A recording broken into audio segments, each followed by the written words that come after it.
I'll let a couple of y'all join up first. Before I start running my mouth, got my blue on. I was pleased with the game, so I'll tell you why, and we'll go from there. You know what I mean? I wait for some of y'all to join up, what we doing. God has a fun way showing.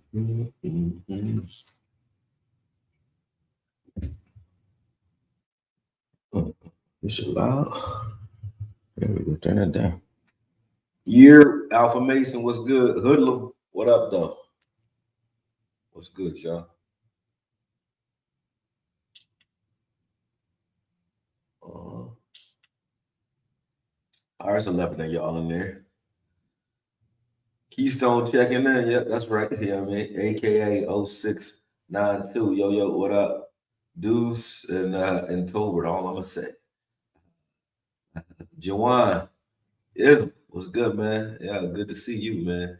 He said, "What's up, Okoye? They hating on Mazi again." I don't even think it's a hate on Mazi at this point, man. I think it's like a little bit more to it than that because it don't even make sense to hate on Mazi. This is his second preseason game. He had a good first game, and yesterday he went up against the first team against Seattle. It was a good test for him. I think it was like his welcome to the NFL moment where he's learning like you can't just use your strength to outdo everybody because they just chose a side. They turned him on I think 2 plays and they ended up getting yards off of it. But did you think that like he's going to be so dominant day one that you would never get anything off of him day one? I didn't. I think he's going to have his welcome to NFL moments, just like everybody else has had them in their careers. But I don't need to defend him though, because I don't think he wasn't trash. You know what I mean? They pray exactly, Travis. They praying that he a bust, but think about it when it's coming from a Eagles fan. I get it, because of the Jalen Carter video I put out. So there's always going to be a conversation about Jalen Carter and Mazi. So I get that. When it's coming from a Cowboy fan, it's more like wishful thinking. You know what I mean? And that's when it get a little crazy to me. But I don't bother trying to convince somebody with that mentality to change their mentality. Like, why would I do that? Because at the end of the day, they got to eat crow for what they say. So just remember who say what and keep track. I look at it like this. Not only do I think Mazi is good due to film, since we talked about Mazi early, I wasn't planning on talking about him yet. But since we talk about it, not only on film do I think he's pretty good, mentality wise, he's good. Strength, he's good. His measurables are crazy, right? So can you make Mazi a little bit better IQ wise? The only thing that's going to do that is reps, and that's what he's getting. He's getting his reps out. That's why they're having him play, long extended periods in the game so that he gets the reps that he needs in order to get his mind right and understand how offenses are going to attack him. And the other thing you got to keep in mind is Mazi's out there really by himself. He's not out there with the first team. So when he's out there with the first team, I'm even less concerned with what I see with Mazi when he's lined up next to a Hankins or when he's spelling Hankins because he's a rookie. Last year we had growing pains, and I'll get to more of them with him. But we had growing pains with Sam Wiliams last year. We wanted him on the field, and a lot of people doubted that pick. They're like, "Oh, who's Slam?" Until he became Slam Wiliams, then all of a sudden they on his pipe after that. You know what I'm saying? So it's like that. It's like that. They're not gonna be on Mazi tight pause until he body slams somebody or he breaks somebody the fuck up. Until then, they're not gonna be impressed with it. And that's what I think that's what everyone's really hype about. It's not so much them being down. I'm just speaking for people, but it's not so much of them being, yo, shout out to my man Mill. That's my brother. Make sure y'all support YSM Sports. Mainly where I talk boxing at, when I'm talking boxing, or if there's anything sports related that's outside of this cowboy realm that I do it over at YSM. So if y'all want to get more Okoye and y'all want to get great boxing content as well outside of what I do, holler at my man Mill at YSM Sports. That's really truly like a brother of mine, and it wouldn't even be no me up here if it wasn't for a lot of the things that he did to get me in the game. So much love. We came up together, man, like young pups, man. He a wild boy too, but shout out to my man YSF, man. But back to the Mazi conversation, man. When you're high on a guy because of the media, because of a lot of the coverage that he was getting, and then he was low in the rankings as far as defensive tackles. Now everybody wants to understand, how does a guy in the third round jump to the first, and where is all the Vita Vea, highlights and the Dama comes through shit that we're looking for? You're gonna get it. It's just not happening yet. You know what I mean? I don't look at Mazi as a guy that's a concern. I really don't. If I did, I would look at him. I would say, man, this is a problem. He's not a concern in my opinion, and I got to look at the film to see what guys he kind of freed up. But we are ready for him to make some splash plays, and he will. Right now, he's figuring it out. But I like what he's doing so far. Hold on. Let me see what a couple of y'all are saying. No, I don't want to leave nobody. Y'all kind of jumped in here quick. My good brother Timo, what's up, man? Alpha Mason, I know I already spoke to you. UGK baby, he said Sam Wiliams is impactful on the inside and outside. I'll get back to Mazi Smith in a minute. The trend that I was talking about that's becoming an issue, man, and is you gotta watch it, because you got certain players who kind of got a certain mindset where they just like that. They got that Vontaze Burfict in them, where they just can't get right, as far as making bonehead plays. And the guy that I'm talking about right now is Sam Wiliams. For everything that I like about Sam Wiliams, the things that I want to see him start doing is thinking. He is not a thinker right now. He's too emotional, way too emotional. And he was doing that last year. So last year I gave it to him. You're a rookie. You're not no fucking rookie no more, man. And I wouldn't even be saying it if it was just him diving into the quarterback's legs like he did in that drive. I wouldn't say anything. Is the fact that we already had the fights that were happening in camp over the weekend. Over the week, where he was in two altercations with Biadasz. Biadasz was wrong for laying him out, but he was wrong for trying to go sucker punch one of the linemen too. Like, start thinking, Sam. And then he got into it after Michael Parsons got into it with Biadasz. He went and got his lick back, Sam Wiliams. So it shows that you are aggressive. I like aggression, but you need to be controlled aggression in this league, man. And I'm not trying to hate on him, because you do have guys like Aaron Donald who's vicious as hell, but it's a thin line between Aaron Donald and Bill Romanowski. You know what I'm saying? I don't want Bill Romanowski on my team, but I don't mind the Aaron Donald temperament. And that D-Law is like that. He's an evil guy, but he knows how to play within the confines of the game. Do that, man. Do that. He gotta rein it in, because it's becoming a trend, and that's the trend that I was talking about in the title. I looked at Juanyeh Thomas. I think his came from a little bit of excitement. He's gaining confidence. He made a play, and he got in the guy's face, and they were talking shit to each other. I thought that was a bad flag, especially situationally, because it was fourth down. We just got him off the fucking field. Why would you give us a flag there when they both jousting with each other and no one hit anybody? So I thought that was a little corny on the ref's part for Juanyeh. Other than that, Juanyeh is amazing. But Sam Wiliams, I need him to get it together. You know what I mean? That's becoming a trend, and I don't like seeing a lot of that. I mean, this is the time for it to happen in preseason, but we don't want a repeat performance of last year because of a lack of discipline. So he got to get that shit together. He got to get it together. Chididdy X, what up, man? 704 DC for life. What's good, man? What up, cool hands? Jazzy Jeff, man. I ain't seen you in a minute. Sorry for the delay, but we're gonna be ready for the apparel real soon. Oh yeah, we got some apparel coming. Or are you talking about me having some coming? I would love some. What's up, Okoye, and the DC family? What's up, Lawrence Moore? How you, brother? Get everybody. There's a lot of y'all in here. I'm not gonna shout all y'all out because it's too many, but I'll get to y'all near the end too. Whoever I don't get right now. Chucky Keys, what's good? What's up, Okoye? Finally caught you live. Salute. Marcus, Matrius Adams, what up? Klebo, what up? Oh yeah, Marcus Hardison. He said great things aren't accomplished by those who yield to trends, fads, and popular opinion. He talking about some. He giving this to Marcus Aurelius. You know what I'm saying? Oh, let me move this camera so y'all can see all my stairs and shit. Let me fix that. I don't like that. Yeah, but let me see. Continue to stand out because y'all stand to salute, big bro. Factual. Thank you, man. Desmond Watson, 6'4", 400 pounds DT out of Florida would be a good replacement for Hankins. Y'all already trying to replace Hankins. The season ain't even started yet. Y'all be fast with it, man. Like, slow down. Let's enjoy where you at. Like, be where your feet are. You ever heard that? Be where your feet are. Don't get too far ahead. That's why I'm not mad at Mazi. I was like, be where your feet are. He's where I would expect him to be.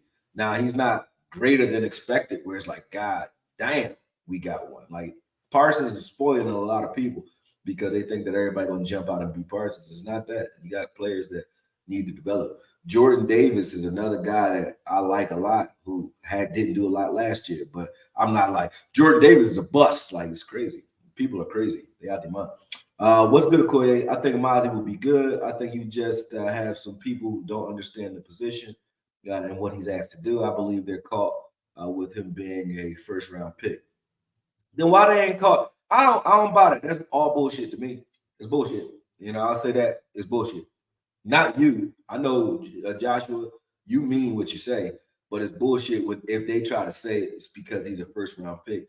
Because, like I said, I just said this on Twitter and I'll say it again. They had 6 years of patience for LV.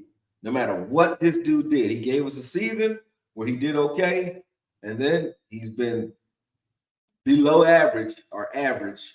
When he's average, you're happy because it's like at least he's doing his job. So when he's average, you're happy, but he's usually below average, and his change of direction is below average. He has some good games in the playoffs, though. I'll give him his credit. In the last 2 seasons, he's been good enough. He's been average. You know what I'm saying? Slightly above average at moments, but mainly average. You know what I'm saying?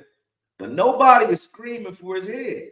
None of these guys are like 2 games and Mazi's trash, but 6 years in, LV is okay. And then I've even heard these same people, won't name no names, say out their own mouth when LV was hurt that when he comes back, we were going to get some run help.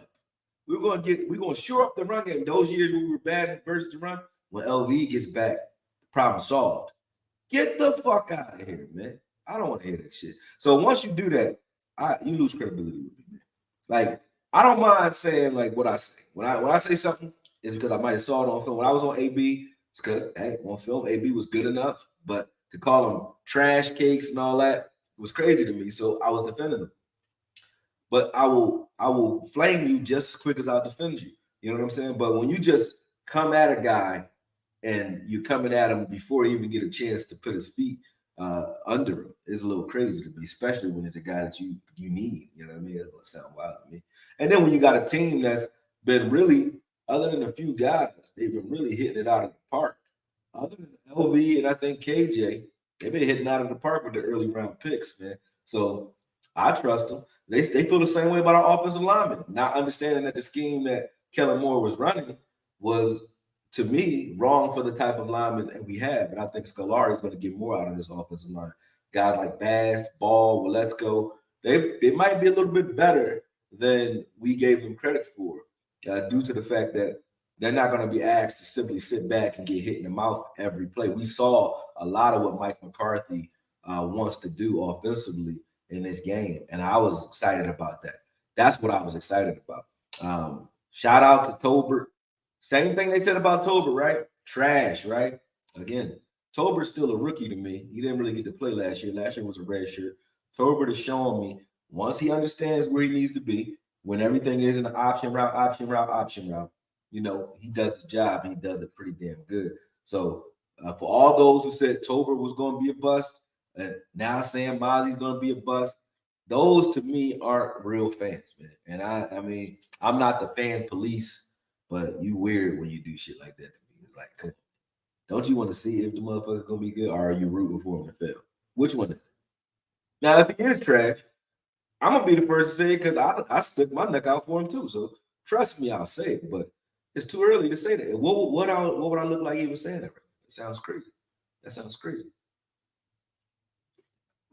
But stranger things have happened, man. That Crawford breakdown was sick of Koye. Big ups. Appreciate you, man. Mobile, SMS, local. I got more boxing stuff coming for y'all too. I love doing the boxing videos. I drop them out there to see if I'm gonna get a strike though on this channel. So I don't throw them out there in bunches. I throw them out there in one. I throw everything out there one at the time. But boxing is really few and far between. You know how that go. Appreciate that though. Until anybody who hasn't watched it, check out on my page. It's probably like 3-4 videos up. It's a breakdown of Errol Spence and Terrence Crawford. It's really good. Not because I did it. I enjoyed it. I enjoy watching it. I watched a couple times. So, do yourself a favor if you like boxing. Interior D line typically developed within 3 years. Mazi will be fine. Marcus Hardison, you are correct. Koye, huge Seahawks guy here. Any updates on Overshown? I just read up on it. I think it's torn, but they said they're going to send him in for MRI today. But Overshown, prayers up for you, brother. I love the kid's mentality. I like how wild he plays. And just like Brandon Cox, Jabril Cox, there's going to be an uphill battle for him to get back on the field and get back to feeling comfortable. So the reason I'm so pissed off about this injury is because you really just lost Overshown for like 2 years. The good thing is he's going to be around a while now because you know how that goes.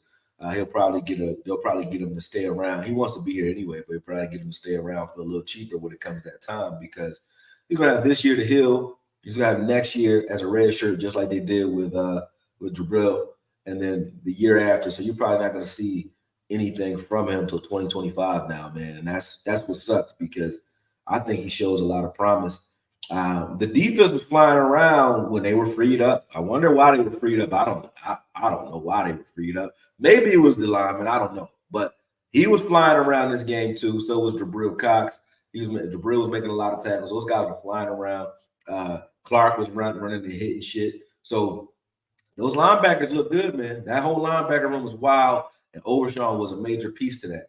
The good thing about Overshown, if there is any silver lining, is you get to keep a guy like a Harper who may not have made it, or a Cox. Both of those guys might be on a bubble right now. So you get to keep one of those guys around a little longer due to the fact that they need to replace him. But other than that, that linebacker room looking pretty good. Pretty good. I'm mad Overshown got hurt. Yep, me too. Tober has confidence finally. That worked, and CD been putting in, showing up. Yes, sir. Not Jalen. I think he always could play at this level. I think it was more so understanding. Like, you got to realize he was the big guy in a small school. He's a big fish in a little pond. So he said they didn't even have plays called for him sometimes. He just was making shit happen when he was in college. So when he got here, not only did you have to learn the NFL game speed, get game chemistry with Dak, who was injured too, but also learn all of these different options that you have latent in this in Kellen Moore's scheme. And the reason that becomes a problem, there's two guys, right, that develop the shit out of wide receivers, and they do it the same way, in my opinion, by simplifying things. And Mike Tomlin and Mike McCarthy. Historically, their teams have great receivers top to bottom. And it's not because all the receivers are just great. It's because they understand how to get the best out of the receivers that they have and how to simplify the scheme so that those receivers can, be as good as advertised. When you give them too much, like look at Pickens over there. They had so many over there in Pittsburgh. I don't even need to start naming them. I don't want to waste time naming all the receivers. But since Mike Tomlin's been here, they've been a receiver factory. And Green Bay was as well when Mike McCarthy was there. They had so many, like Jordy Nelson, Donald Driver, Freeman, you name it. They, Devontae Adams, Cobbs. You can keep going. James Jones, keep going. Jennings. They just make receivers over there, and it's because of that West Coast offense with Green Bay, but also the fact that they simplify their offense. And I think that's what Mike McCarthy was pointing at last year when he was saying that there don't need to be so many option routes, because you'll have guys like Tolbert. You'll have guys like what's the return kid's name? You know what I'm talking about. The little dude. Turpin. You'll have those guys who look good. You're like, well, why the fuck can't we get him on the field? Why can't we use that talent on the field? We used to scream about that, right? Why isn't he on the field? Why don't we have any plays for him? It's because there's so many option routes in the offense, in that offense, that it confuses them. And if they're not on the same page and Dak's making mistakes or has to hold the ball, that's a liability that you can't afford unless you're blowing a guy out or blowing a team out or something. So they're not going to see the field. If you want young players on the field early, you have to give them less. They have to do something. They have to do ordinary things extraordinarily well. Not trying to be extraordinary with the scheme. Give them an ordinary scheme and just have them execute extraordinarily well and efficient. If they're doing that, why is that still making noise? I don't know if y'all can hear that. My air conditioner making noise. I turned the shit off. It's still making going crazy. Come on, man.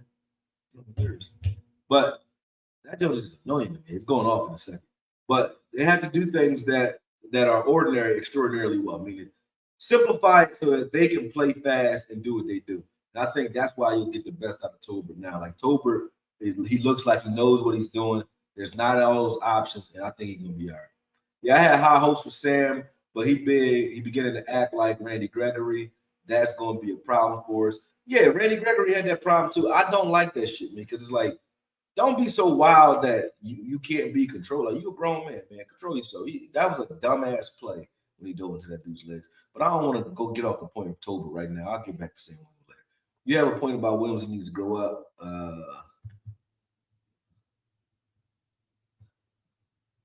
So you got to use that head. Yeah, yes, sir.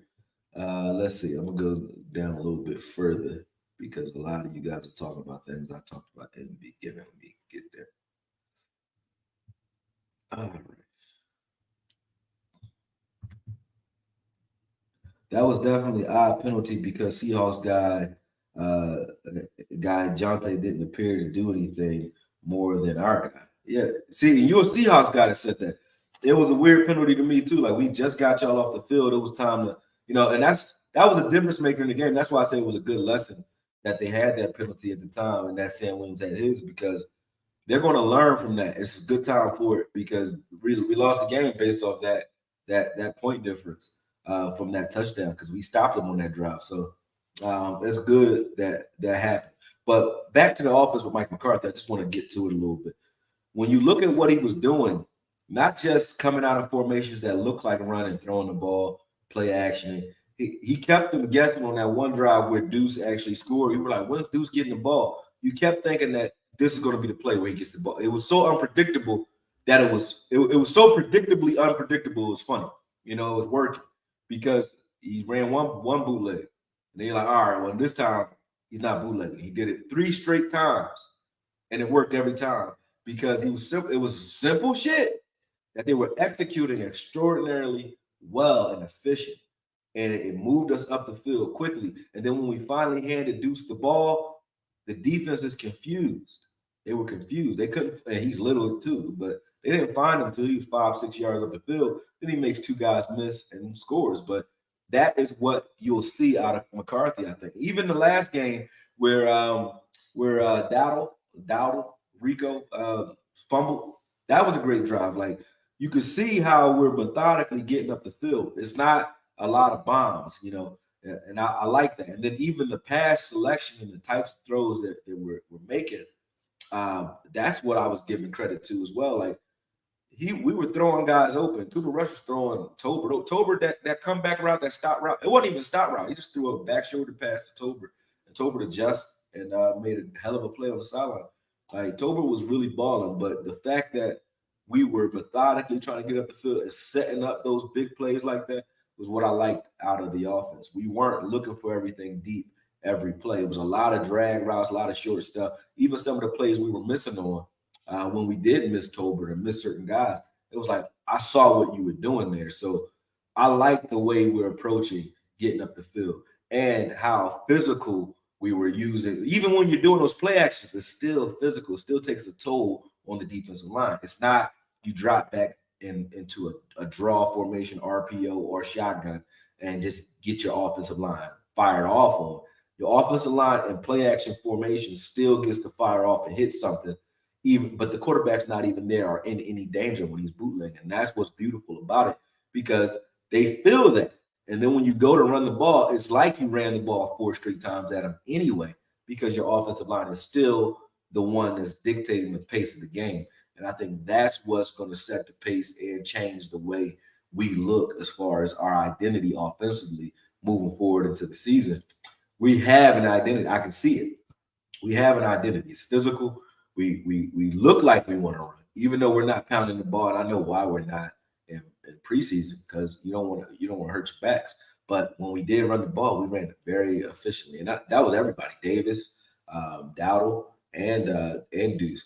I wanted to see a little bit more out of Lukey, but I think he's going to be a fullback anyway, or a short yardage guy. So I'm not like expecting him to have a breakout performance, but maybe he's a Peyton Hillis type bull. I don't know, but I want to see a little bit more out of him and Fant. Just in his last preseason game, because I think they're bubble guys right now.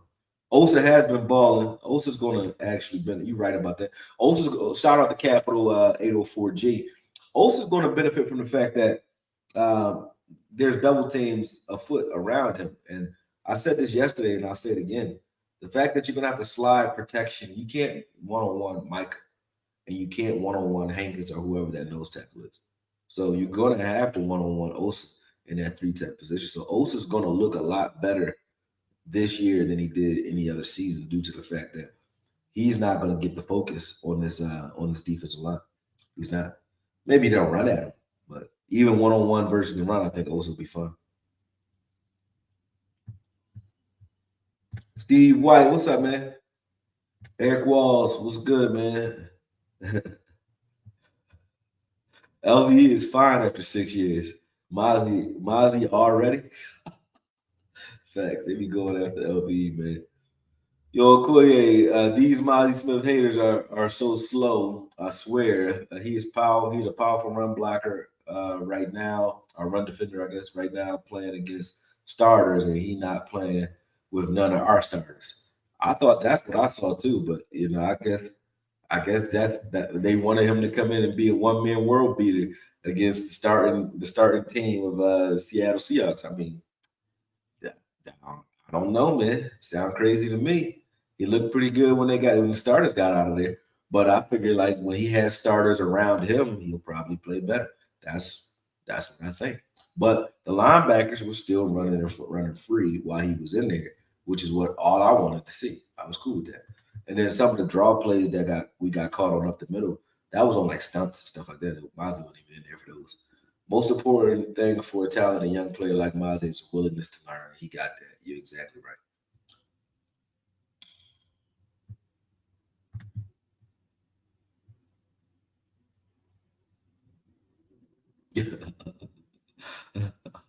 Right, Eric. You facts with that, man.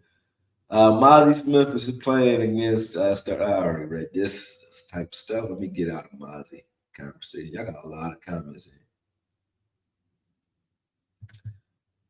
The Big Time Show. Koye, love your work, man. Love you back, good brother. I appreciate that.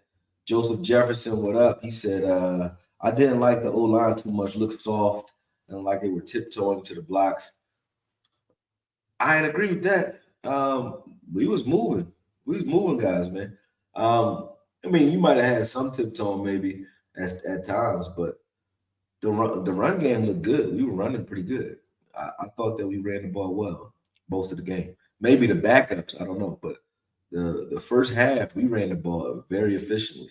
The first half was quick as shit because we held the ball for like 16, 17 minutes. That's what I want to see. It's only 30 minutes in the game. We had the first half, we had 17 minutes of it. So the first half we held the ball for a quarter and some change. That's crazy shit. You know what I mean? So I thought we ran the ball well and dictated. And then on those play action, those bootlegs, wasn't a lot of pressure.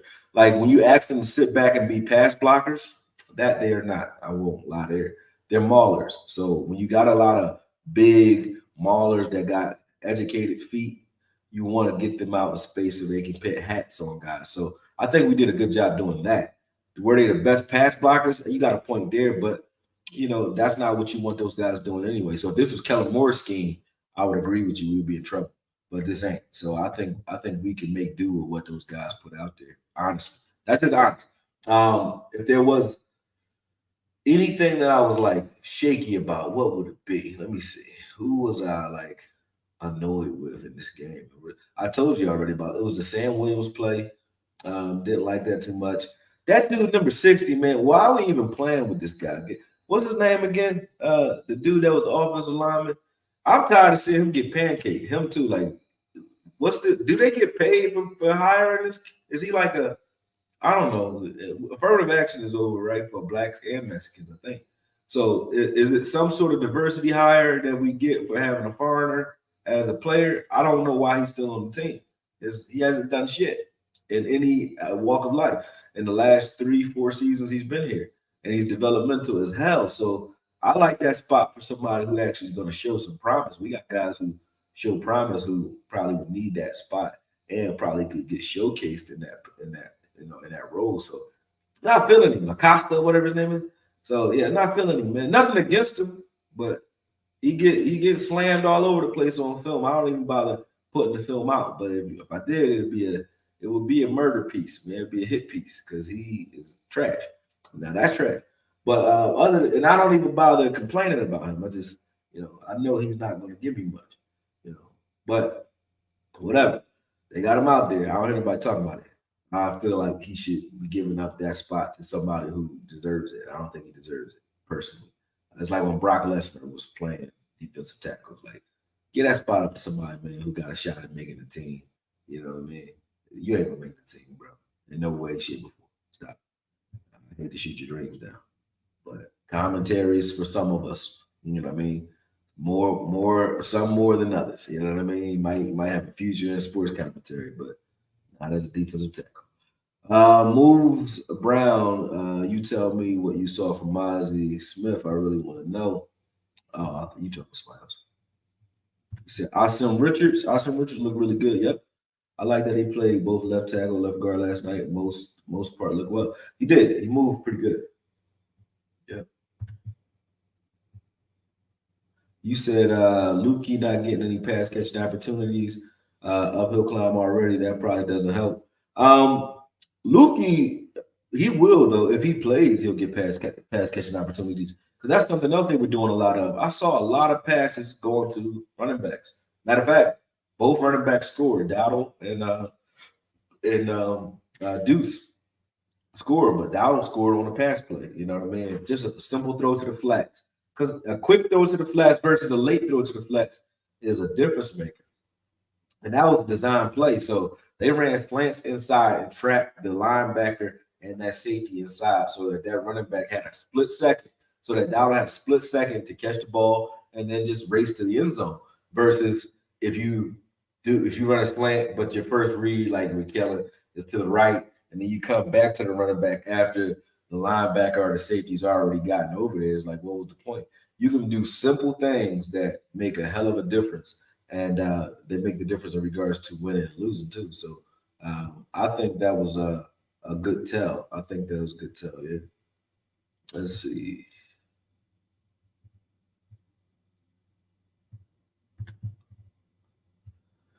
Mazi needs to fire off lower more consistently along with improving the reaction time. I think Mazi, they said this, early. Will McCarthy said this.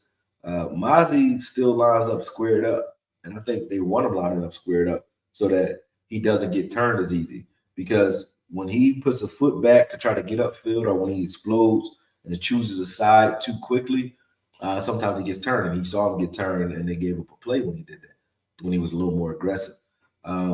I think that he's firing off the ball slow on purpose. I think he's giving it.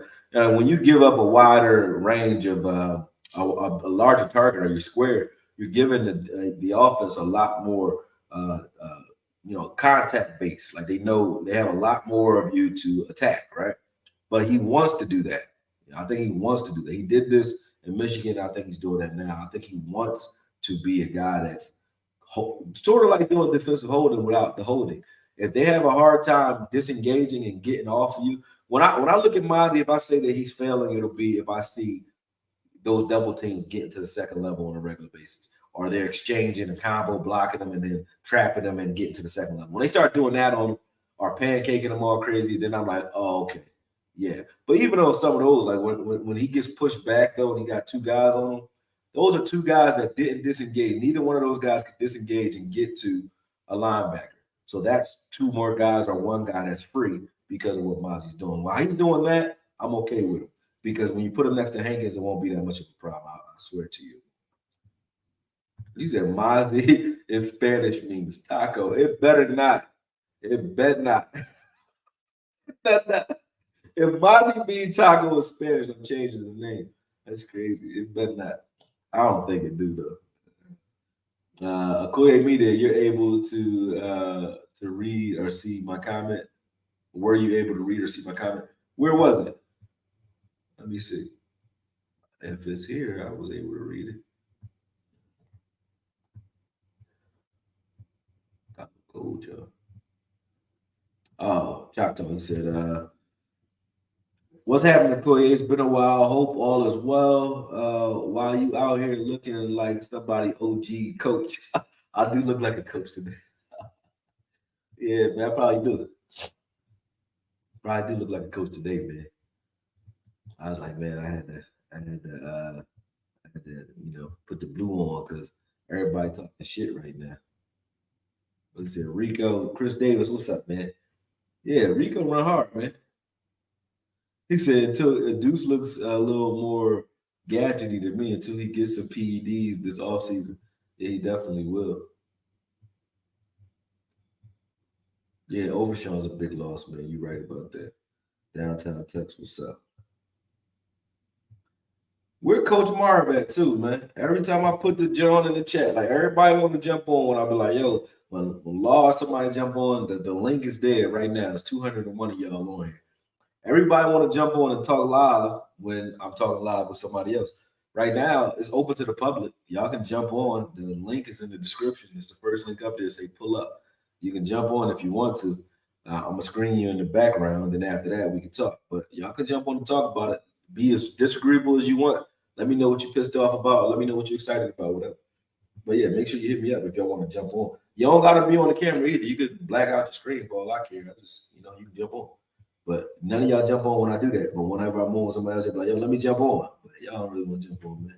Y'all like the dude that start talking shit when the cops holding you back. They're like, yo, I was about to fuck you up. Like, no, you wasn't. No, you wasn't. You ever so gentle. Osa flashes, but can he put together some games on a consistent basis? He gets wiped, washed too many times. Whipped and washed or wiped, washed. I don't know what that means. Too many times. I think Osa's been pretty consistent.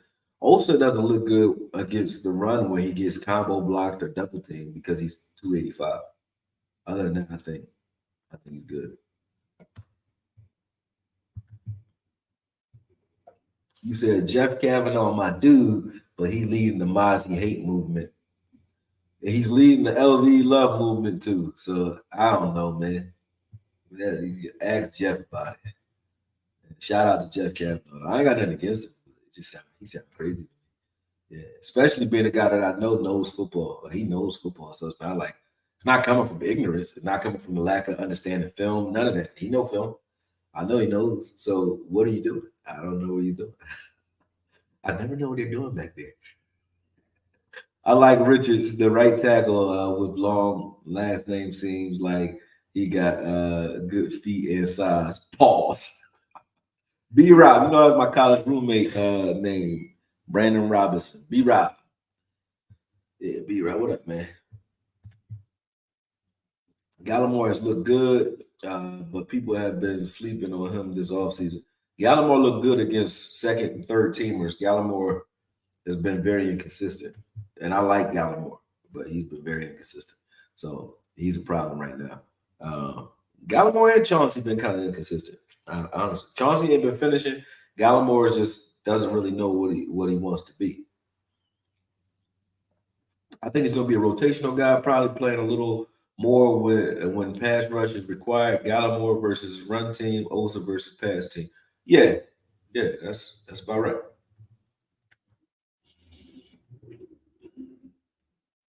I seen Osa get blown off the ball 5 yards. Want to see him take the next step.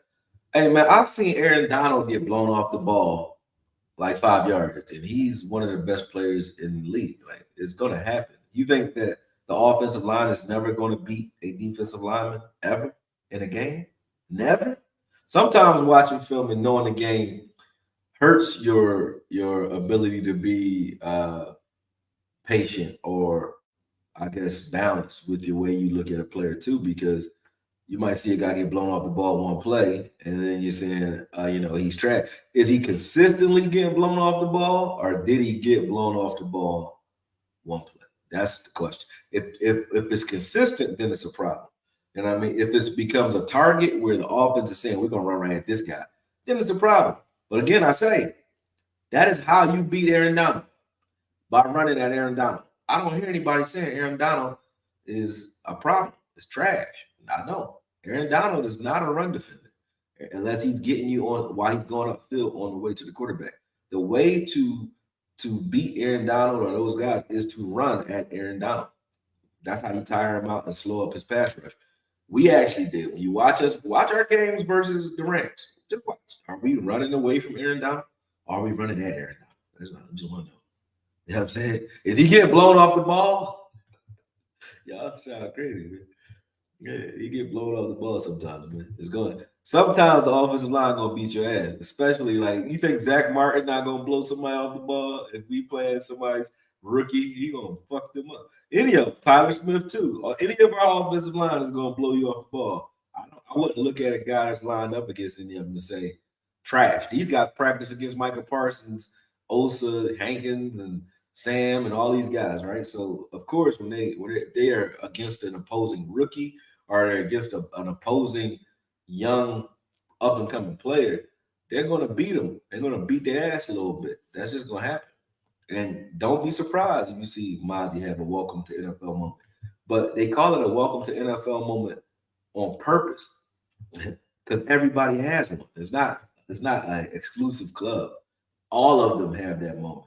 All of them hit that wall. Michael Parsons got it. His first year there, his first half of the season, he was killing the second half of the season. Not so much. Why? Because they was lighting his ass up too. You know what I mean? When he understood what a chip block or what real attention looked like when they started paying him attention, it got ugly. You know what I mean? It got ugly. Reason being is because well, hey man, this is what we do here. We adjust. We need a quality swing tackle. We got money. Go get some depth and give yourself some insurance when Tyron inevitably goes out. Damn, bro. Like, damn, that's crazy. Friends like you, who needs enemies, man? I'm glad to see no penalty on the lineman. I was too. Jalen Carter has played less than 10 snaps. I don't know why people are acting like he's done something crazy. Jalen Carter getting moved around. Like, doing what? He ain't playing. But why is he not playing? That's the question. Are they saving him? Or maybe he's so good. He's so good that they saving him for the real season. Yeah. That's what I wonder about Osa. Is he more rotational? Everybody on this defensive line is rotational. Who's not rotational on this line? Everybody on the defensive line rotational because when you got 8 linemen, everybody's rotational. Hankins is rotational. Mazi's rotational. Osa rotational. Chauncey rotational. Fihoko, who I liked, by the way, he was aggressive, and he looks like he's a 3 tech now. I don't think he's the defensive end days. He could probably still do it, but I think he's more inside now. But rotational. All Micah is rotational. You know what I'm saying? All these guys are rotational because they're all going to get off the damn field. We got packages for everybody. So everybody on this defense is rotational. Even our safeties are rotational. Isaac Alacon, we're wasting plays on him. Yes, we are. Get him out of here.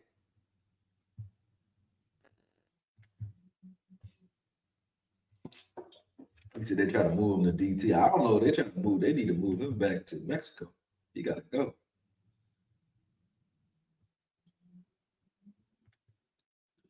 Our CB / safety 24 slack in this last 2 preseason games, or am I tripping? You might be tripping. I think Izzy was okay.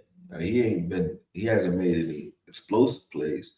But he's been okay. The best player in our secondary, bar none, this offseason or this preseason has been Juanyeh, man. Juanyeh, he's passed the Roy Williams test. Roy Williams brought me back to football because I would watch the Cowboys game, didn't know who he was when he was a rookie. And I'm like, who the fuck was that? Damn, who was that? That was 31 again. Who was 31? Damn, who was that? Damn, that was 31 again. That was 31 again. And I saw that last night. Juanyeh was everywhere, man.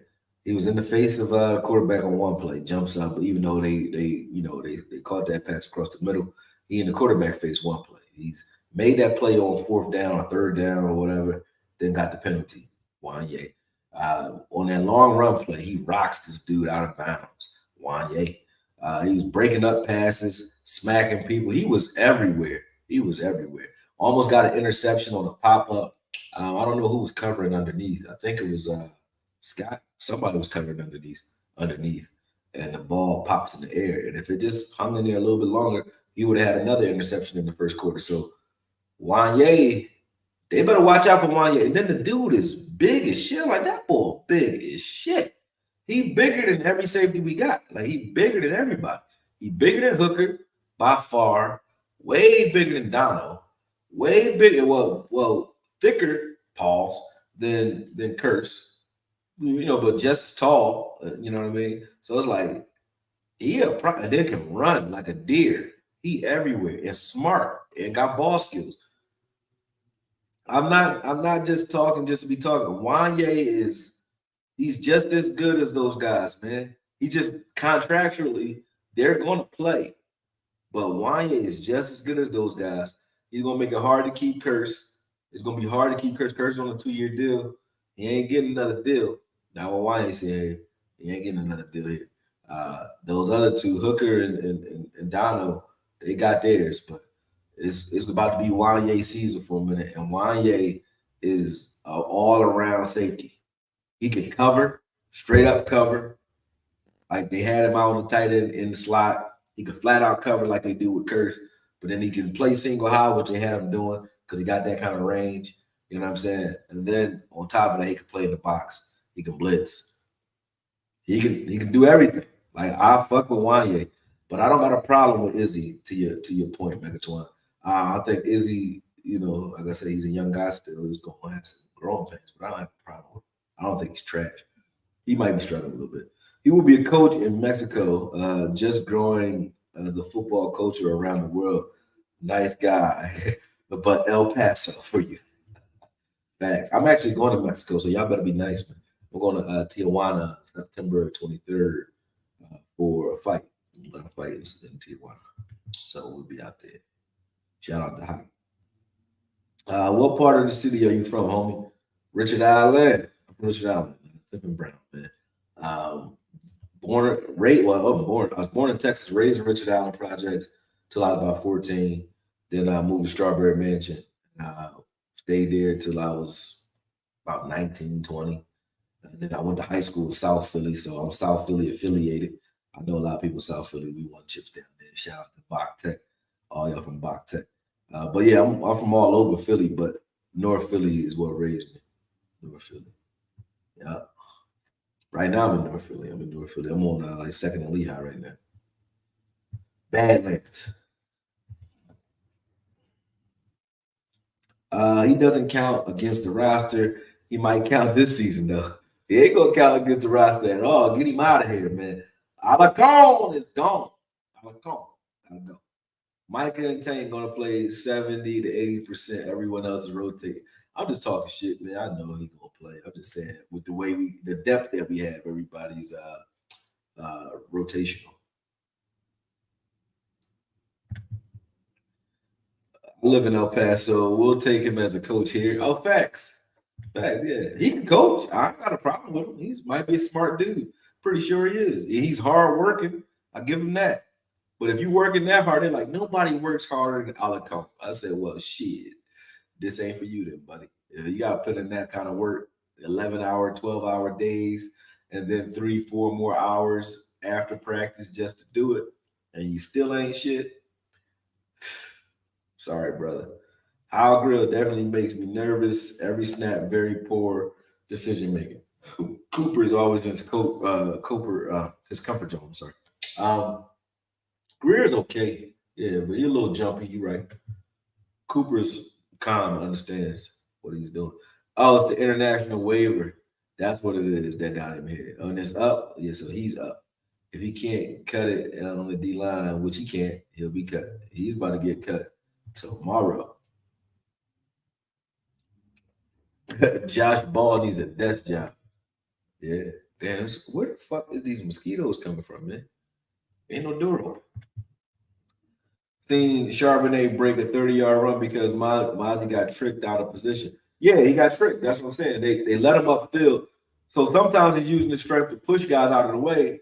The guard said, well, fuck it. I can't stop you anyway. So I'm not gonna push you. I'm gonna just olay you up the field, let you go up the field, and then I'm gonna turn. He got turned and sealed off. You know what I mean? He gotta see that. He'll see that coming, but it gotta happen to you first. Once it happens to you, you dealing with guys who know, hey, I can't get this guy out of here. You know, they'll start doing they'll do different things to him. Moves Brown. He said since Okoye brought it up, I don't know. Yeah, I don't know what. He said. Oh yeah, that's what you're talking. I just spoke on it though. Moves Brown. Yeah, all good though. Like I said, I don't think it's never gonna happen. Shock talk. Peace.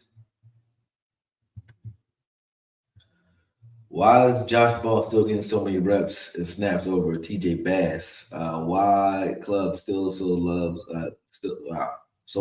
Josh Ball? Why they love Josh Ball? Trying to justify Josh's fourth round draft pick. Maybe he's a real smart guy. I don't know, man.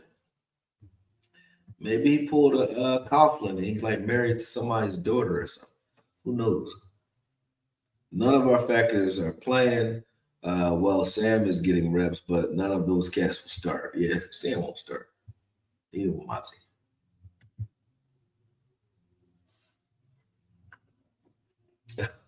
He said he played like a CPA. Damn. Yeah. Nick. Yeah, Tolbert is looking good out there, Nick. How do you think it's on purpose when y'all all say that he need to work on? It's what he needs to work on most. What's on purpose? I don't know what you mean. I don't know if you're talking to me.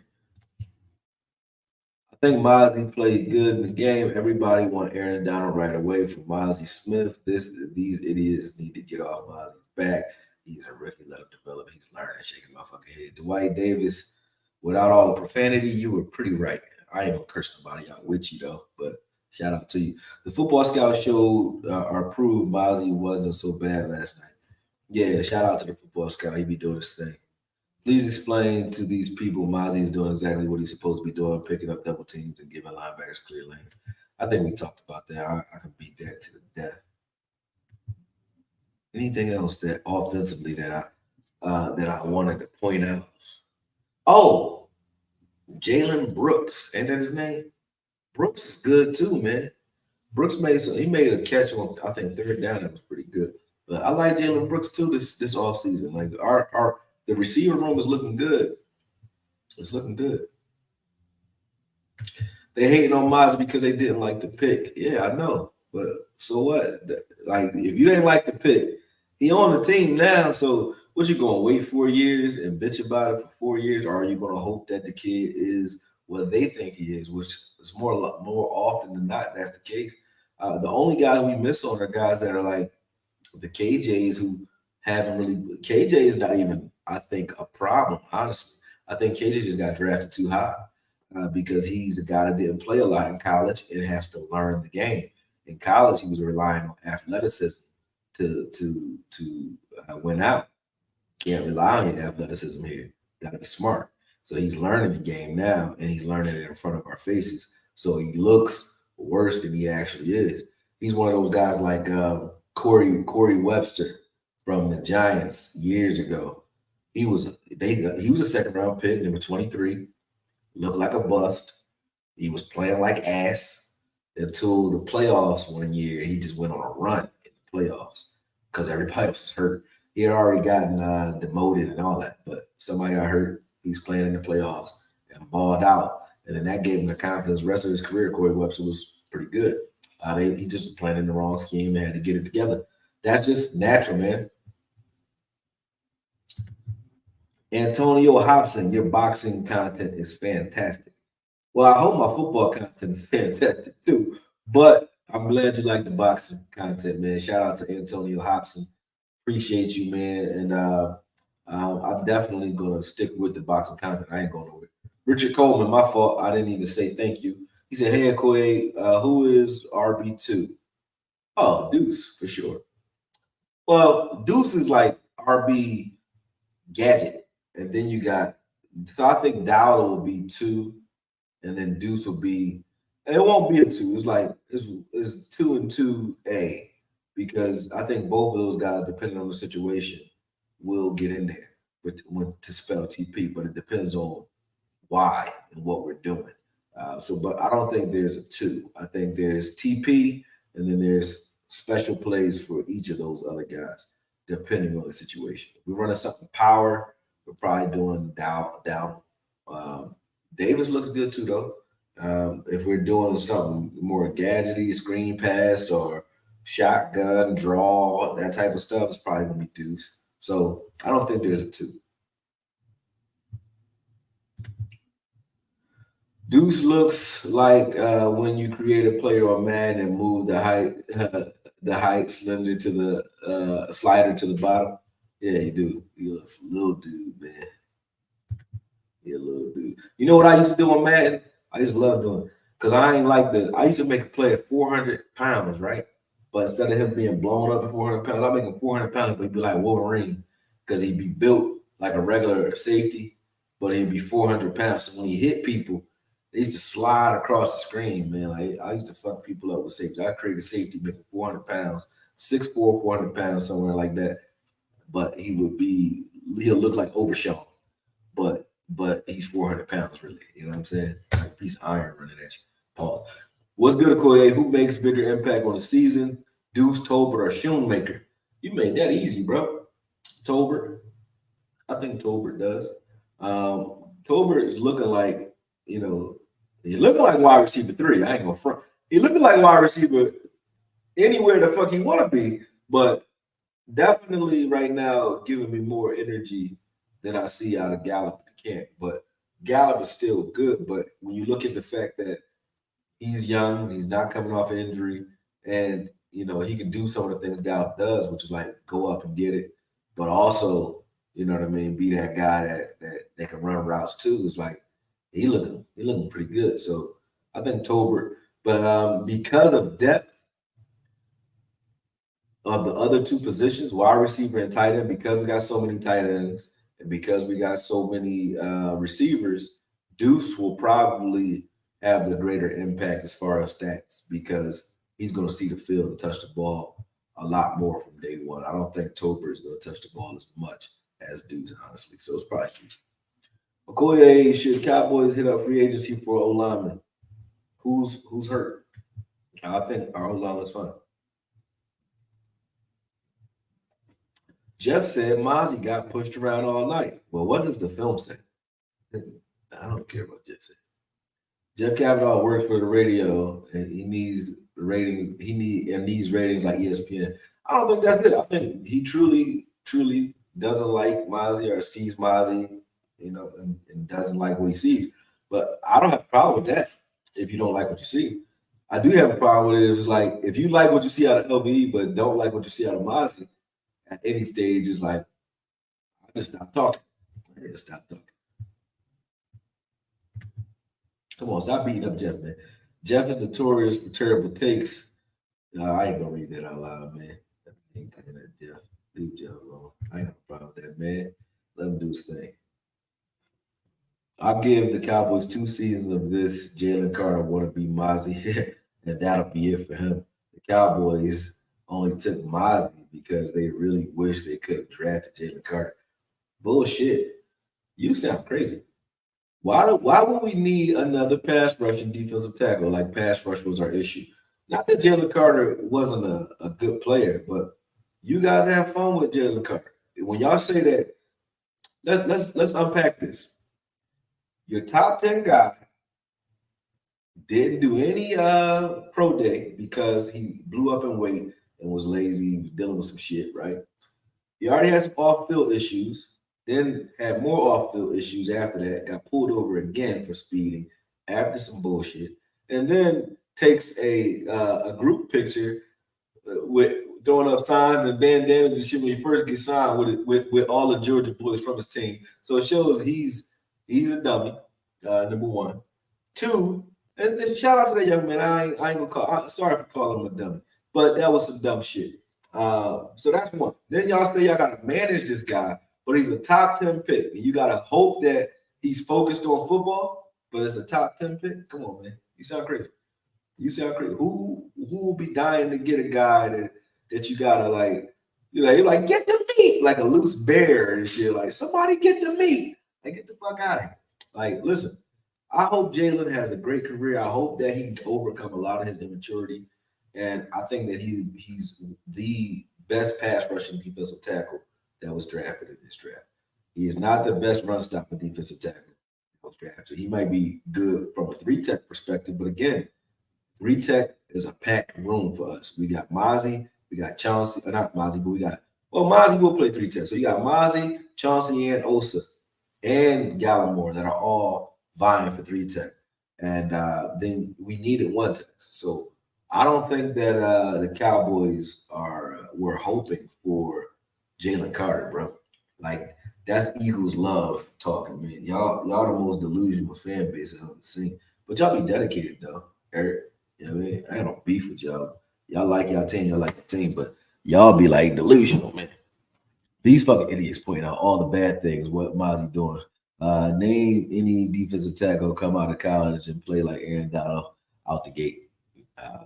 Yeah, not many. Chauncey the forgotten man.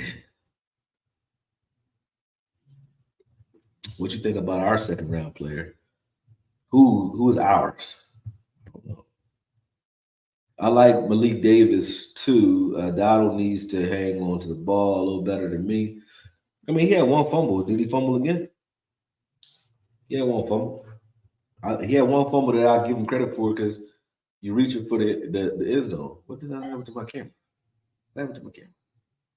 It went out of focus on him. How did I do that? Oh, there you go. They do that shit on his own? That's dope.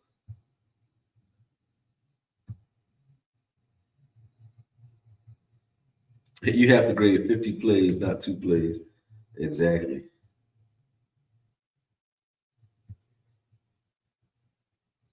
He said the Bosa brothers, they did come out beating people like this. The Bosas came out. Mazi, not Mazi, Micah came out something crazy.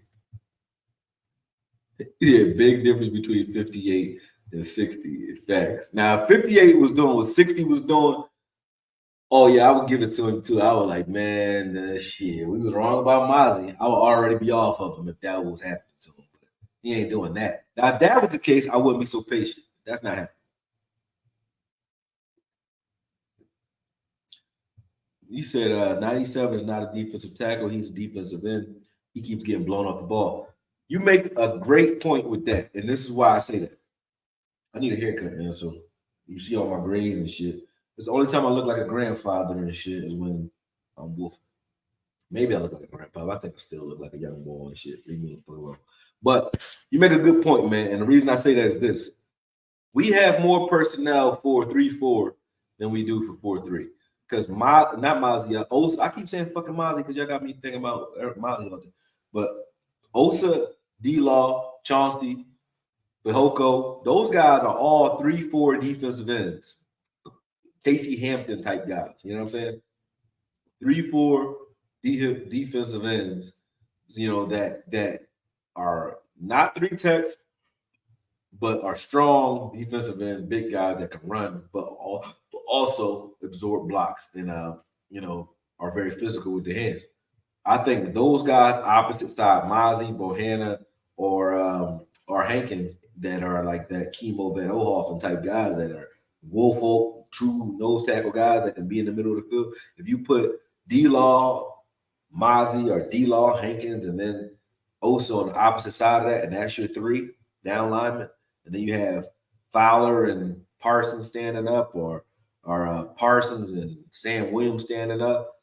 That's a dangerous front five right there. And then however you rotate that with our linemen, it works. Even it would even save a guy like Noah Gallimore, who also would benefit from that. You know what I mean? So I think you have a point when you say he's not a defensive tackle, more of a defensive end, because he's the perfect build for a 3-4 defensive end. And kind of undersized for a 3 tech, but perfect size for a 3-4 defensive end. So you ain't wrong, but he's still a good player. But you ain't wrong.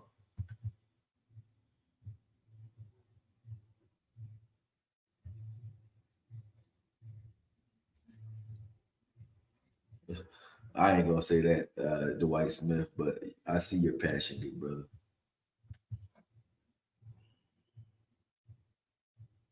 37 has got potential, but 2 straight games he showed me he got work to do. Yeah, he can't tackle for shit. Yeah, that goal line play, he didn't tackle. And last game, he didn't set the edge. He don't want to tackle. And if you don't want to tackle, it's going to be hard to get in the game. So Eric Scott Jr., hit somebody, bro. That's all. You know what I mean? That's all I want to see him do. If he hits somebody, I'm cool. I like the game I saw out of Miles Brooks a little bit better this game too. Like he was in position and was physical. He was physical last game as far as tackling Miles Brooks, but he wasn't covering as well last game. This game he covered pretty good.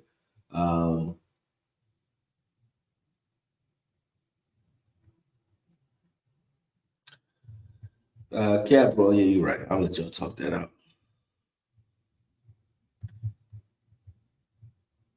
Who's lying saying Jalen Carter is getting moved around? Jalen Carter is not playing to get moved around. What are you talking about? Moved around where? Tyron ain't played a full season since like 2014. I'm not an enemy. I'm just pragmatic. Okoye. That's facts. I can't you know, hate on that.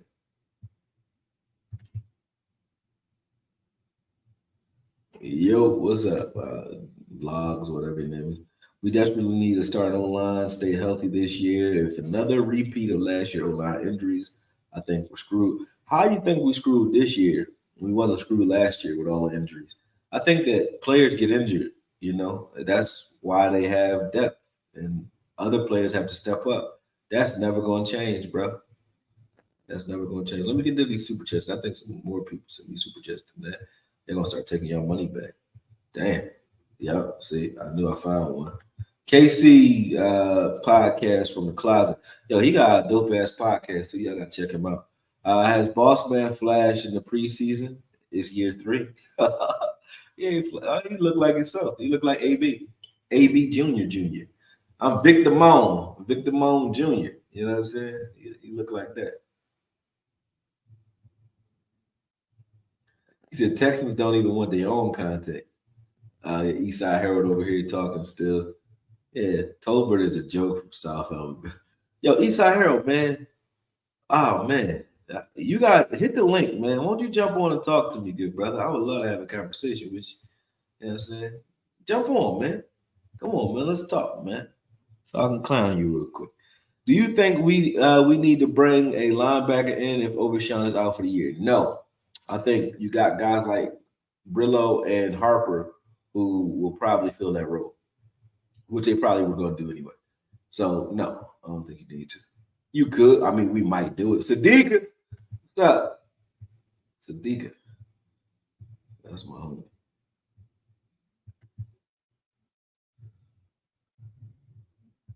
Clark looks good enough that I think him and LV are going to be more than adequate. Yeah, LV gonna be all right. I think he's gonna take LV job is what I think. I don't think LV gonna be on. I don't think LV finishes this season.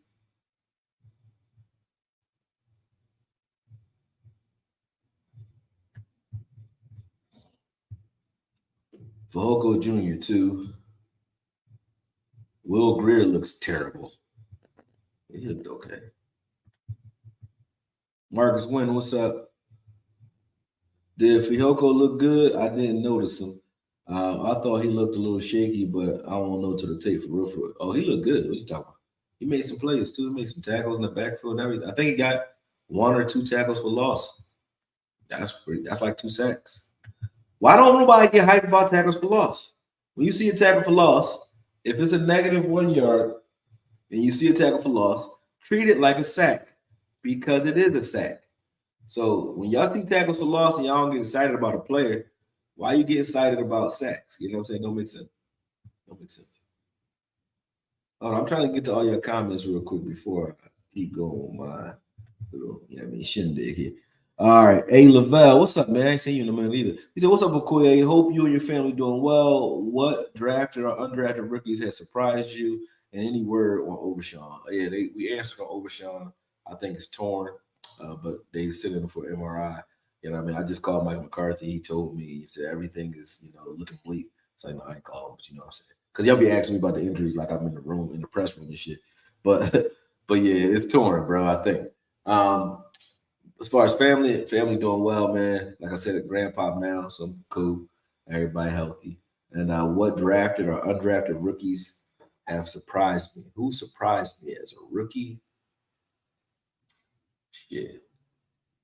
Well, I won't say rookie, but the biggest surprise has been Juanyeh Thomas. Period. I don't like saying period now. They stole everything. They stole the rainbow. They stole period. I can't say period no more. When you say period, it sounds like you gotta say pause after that. Crazy. But yeah, Juanyeh Thomas, man. Juanyeh Thomas has been a big surprise. Undrafted Land, I wouldn't say Land is a surprise because I wanted Land to do what he's doing. I like what Land came out there and did this game, forced a fumble, got himself a sack. He's looking very unblockable. Um, although he's a developmental guy, I don't know what we do with him because I think he could play this year.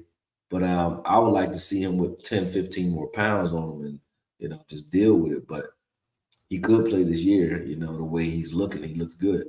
So, yeah, I think that's it. I think that's it. I don't think there's another guy that surprises me that's a rookie that I can think of. Yeah, no, that's it. That's it. He really a rookie to me too. He didn't play last year. So I like Wanya. Let's see who else we got in here. Said Fiocco had like 2 pressures. You said, wow, I think LV gonna get cut. No, no, no. When I say he don't play the whole season, I think he's a placeholder for these young guys who are trying to get it together. And I think when as they rotate these linebackers, this is what Dan Quinn is doing when he rotates. He's like, okay, LV knows what he's doing. Let's put a guy next to him who's trying to learn, like they did with Clark last year. And let's see what he does. If you start killing your reps, like all you got to do to keep LV off the field, if you're one of these young guys, is blow some shit up. You blow some shit up consistently for 2-3 weeks, and the media and us and everybody else is going to start asking the questions to Dan Quinn doing press conferences like, why doesn't Cox or Clark or Harper or whoever get more playing time?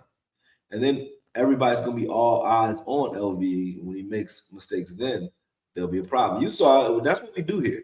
We did that with Jalen Smith. So that's what we do. You know what I mean? They'll start pointing it out as these other guys start making plays, and then it'll become a conversation. But LV is not a big enough contract for them to be like, let's free up some cash and cut him. They're not gonna cut him.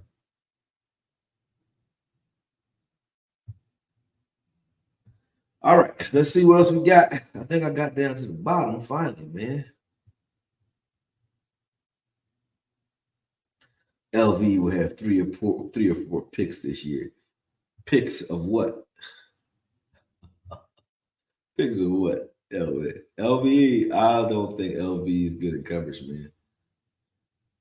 He ain't good at coverage. Ain't gonna happen. It's weird that LV hasn't looked terrible and can't rushing off the edge. That makes no sense to me. He's not fast. He's not strong.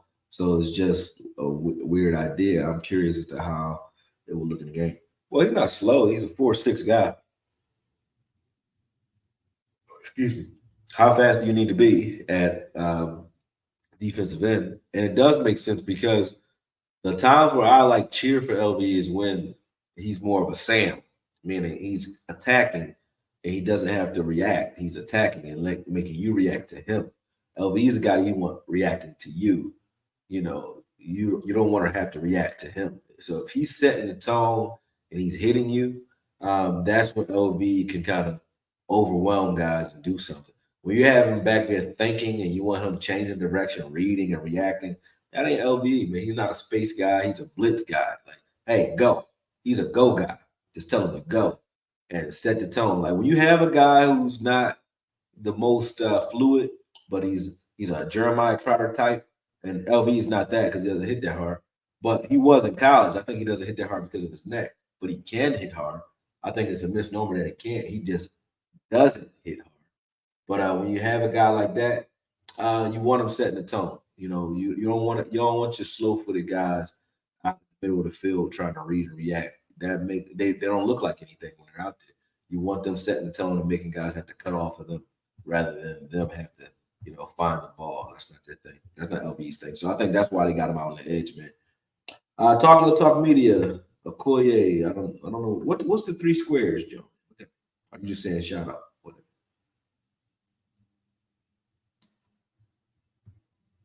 He said he doesn't defeat the O line when he get in there. I don't know, man. But for those who just jumped on, I know it's 260 y'all on here. So let me recap real quick. We went over the Mazi conversation, talked about it again. I said anybody who looks at Mazi in a vacuum and just says, hey, he's trash after 2 preseason games, really ain't doing much. They ain't doing much rooting for him in the first place, I don't think.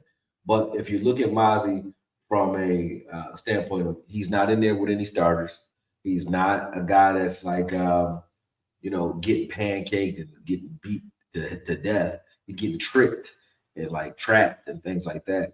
I don't have a problem with that. He has to learn, to be at this level. He's going to have his welcome to the NFL moment, and Mazi is fine. That's what I'll say until he's not. When he's not fine, when he start getting treated like number 60 Alacon, I will start complaining right with everybody else. So that was the Mazi conversation. We talked about Tolbert and how simplifying the offense and making it so that the wide receivers know exactly what's being asked of them each play is made it so that he can play faster and he looks the part. Tolbert does. I think he'll continue to grow this year. So for those who were down on him last year, he's getting his vindication this year, and it shows. He's making plays against everybody too. So I'm loving it. Mike McCarthy's offense was the biggest takeaway. Both him and Schottenheimer combination, or him, Schottenheimer, and Scolari combination is great. We look aggressive. We look physical, determined. The offensive line is playing fast, and they're inflicting their will upon the guys that they're lining up against. So if we're going to get more of that, then you can cover for guys like Connor Williams or like Josh Ball, who you guys don't like. You can cover for them when you're asking them, just like I just said with LVE, we're asking them to attack rather than be attacked. You know what I mean? So I think this offensive line and the way these plays are being called is drawing up some real exciting football for us because we held the ball for pretty long. And the longer we hold the ball, the fresher our defense is. The fresher this defense is, the more plays they get us, and the more dangerous we are on offense. So we don't need to be high flying. We just need to be efficient. And if Dak is efficient, like Cooper Rush has been in the first half of games, where we're just running the ball and Dak is doing what needs to be done, short plays to set up the long plays, then the second halves of these games this year, mark my words, we're going to be one of the highest second half scoring teams in the league, and it's not going to be because we're down. It's going to be because if you run the ball so much in the first half and that defense starts to crowd the line of scrimmage, you're going to have a lot of space back there, and we got a lot of talent. And Dak has never been, well, he has been, but this version of Dak has never been on a team where he is able to pick apart the secondary based on the fact that there's loaded boxes. In the beginning of his career, he had this type of team, but he couldn't take advantage of the things he was seeing out there, like zero coverages. It was zero coverage all day. Yeah, they were running sometimes. I remember that Atlanta game where they were destroying him and sacked him 7 times. I mean, that could have threw up some jump balls to Dez that got it off because there was nobody out there other than True Fine covering them. Like, it was one-on-one, single high safety. So that means your 2 outside receivers and then just that stage. So it's 2 corners and a safety. That's it. That's all they had out there. So Dak will kill that today. He hasn't seen that type of defense since 2017. They started going too high safety on him in 2018, and they were giving him trouble with that because that was confusing Kellen Moore's scheme and Dak. But now Dak doesn't have to be a pass first guy. So when we go back to that simple yet effective run game, run first type of offense, and Dak gets to deal with bootlegs, naked boots, play actions, stuff like that. Quick throws to the tight ends, mesh plays, rub routes, things like that. You're going to see a lot more out of Dak, even though you're going to get a lot less. He gets a lot less responsibility, but less is going to be more for Dak Prescott this season due to that. And I think we got a good glimpse of that in this game because you see it working with Cooper Rush. You saw it working even with Greer. We were moving the ball. We were moving the ball pretty easy. So I like that. When Greer got in there, yeah, it got a little stagnant, but I was judging based off of the first half, like how easily did we move the ball? We did pretty good. We did pretty good.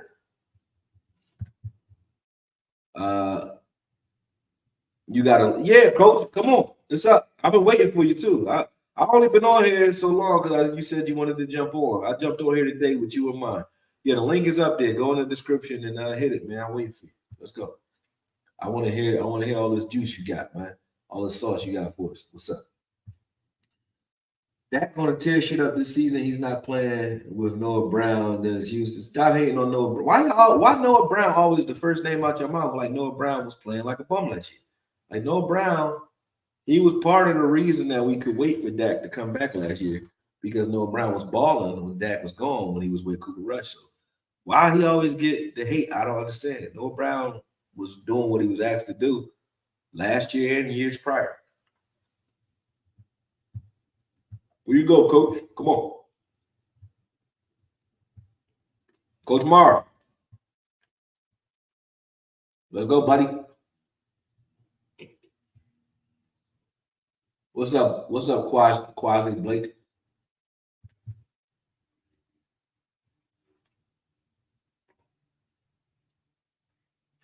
Did he tap out last night? Well, let's go.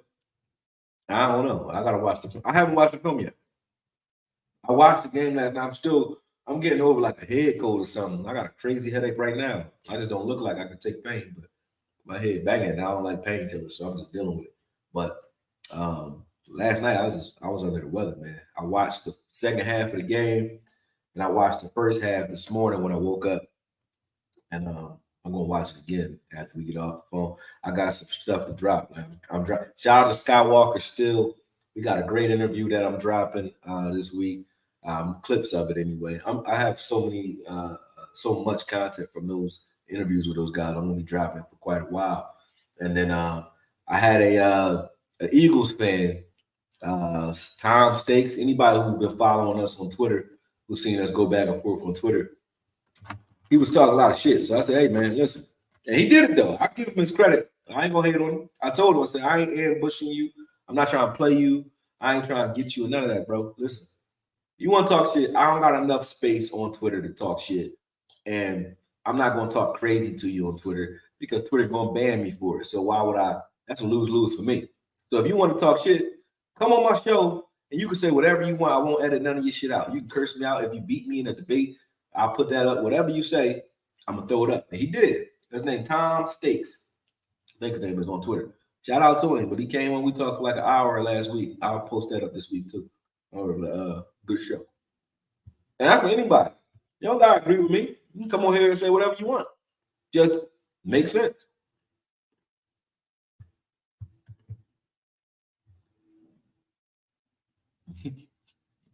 Noah Brown is not a viable option at number 2. I think he gets cut by the Texans and nobody picks him up. And would be the lead. That would be the league agreeing with me. Noah did his job when he wasn't asked to be a number 2. Damn. You vicious, Chris. But you always have been, though. That's how I was introduced to you. You was like crazy back then. Hey, Coach Mara, let's see. The invite.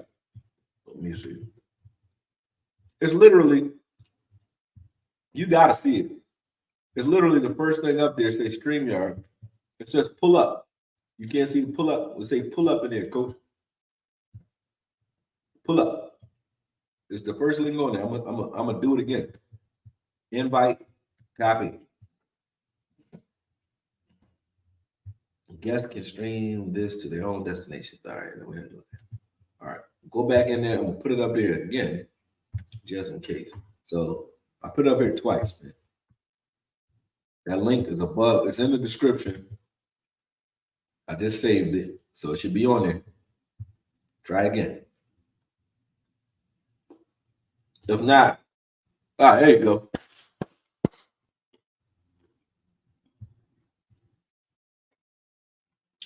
Let me finish chewing so I can introduce you correctly, good sir.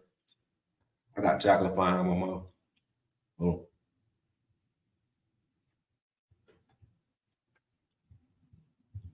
All right. Coach Marv, what up, man? What's going on, man? How you doing, brother? How you doing, man? How you doing? I wasn't trying to like snub you yesterday. I just didn't have no time, man. I was like, I'll Yeah, get you man. on I here. understand, man. You're a hardworking man, man. Yes, sir. I'm always you do a running, lot man. of things, man. And But they still ain't fixed my damn car either. I got there like the other side messed up. Now I'm like, yo, I still ain't got no damn car. I'm like, yo, man, crazy. yeah, man. Hey, while we stayed up late last night, I was on me and Boss Cowboy do a live stream, man, of the watch party of the game, man. I was up that's late my last. God, man. That's Yeah, God. we was up late last night. Had some things I was disappointed in, Okoye, that I'm concerned about. Oh yeah, hit me with it. Let's go. What you concerned about, man? I'm concerned about the small things of our defense. I'm concerned about last year we had a problem with run fits and staying in our lane and being disciplined. Right.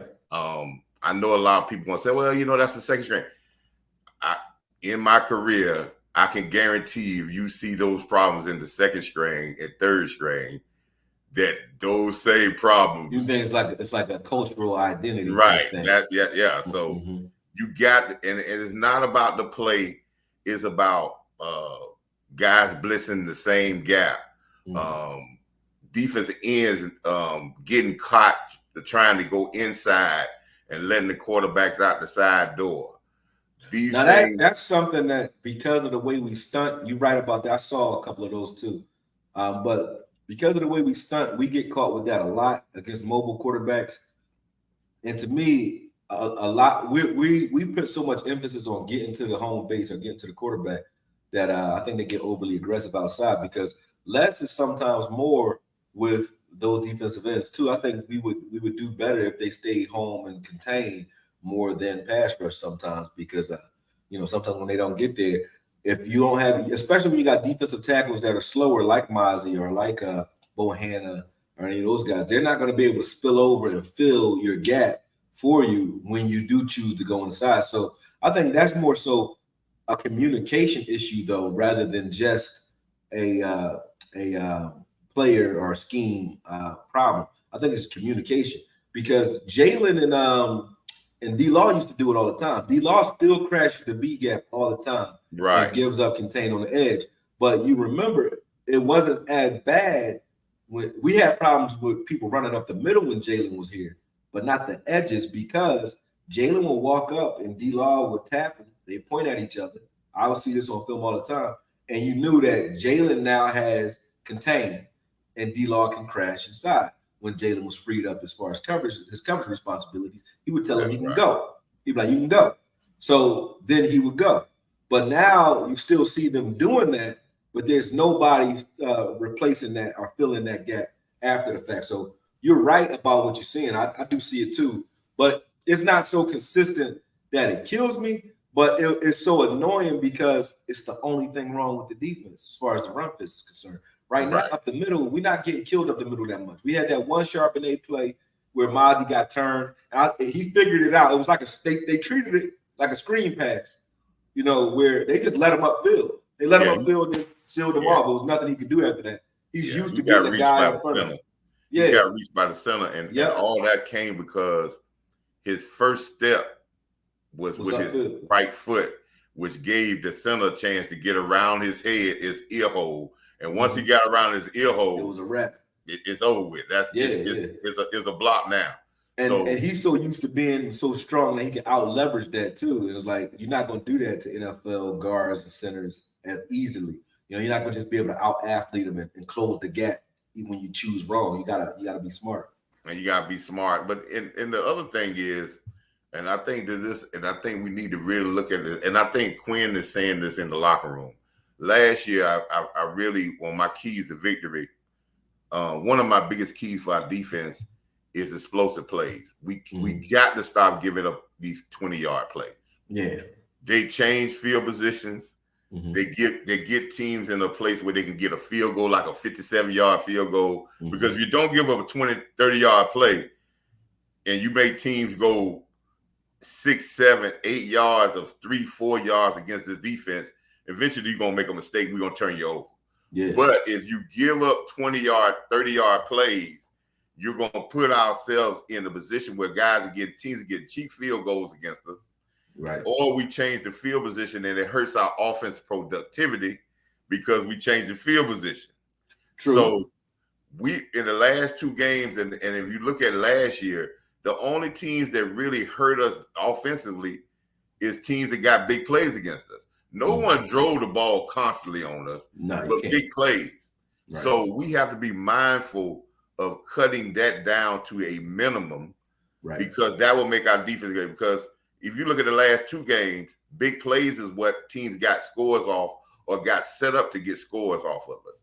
And we got to cut down those 30 well, you know how this goes, right? When you got players that understand where they need to be, like right now, last year and the year prior, we still have them, but they're young guys that are flying around, and we have speed. They say speed kills, but they never tell you that it kills both ways. It's a double-edged sword. Right. Because when you play fast, you get out of position fast if you choose wrong. You know what I'm saying? Just as fast. So that's what's giving up a lot of those plays when it comes to like misdirections. That's why misdirections have historically plagued us, because if you give a guy a play fake and he's a guy like Overshown would have probably had a lot of issues with this because he gets after it real quick. If you're not patient and you're not, trusting your eyes, or you trust your eyes too much and you just go, you're going to be out of position in the middle of the field. I think that's what was happening on some of those bootlegs, and a lot of the plays that killed us are like broken plays too, where we broke contain, quarterback runs out and now can extend the play. And I think that in order to stop those big plays, I think we'll do a better job at it when our first team is out there, due to the fact that we will be able to tackle the ball. Like, I was mad at the second team for doing it, but I'm not mad about that Jacksonville play where all 4 of them touched the quarterback and then he still throws a touchdown. Those are the big plays you're talking about. But that's not going to happen as much when you got your first team out there. It better not. You know what I mean? But even with that happening, you got to think about this, Coach.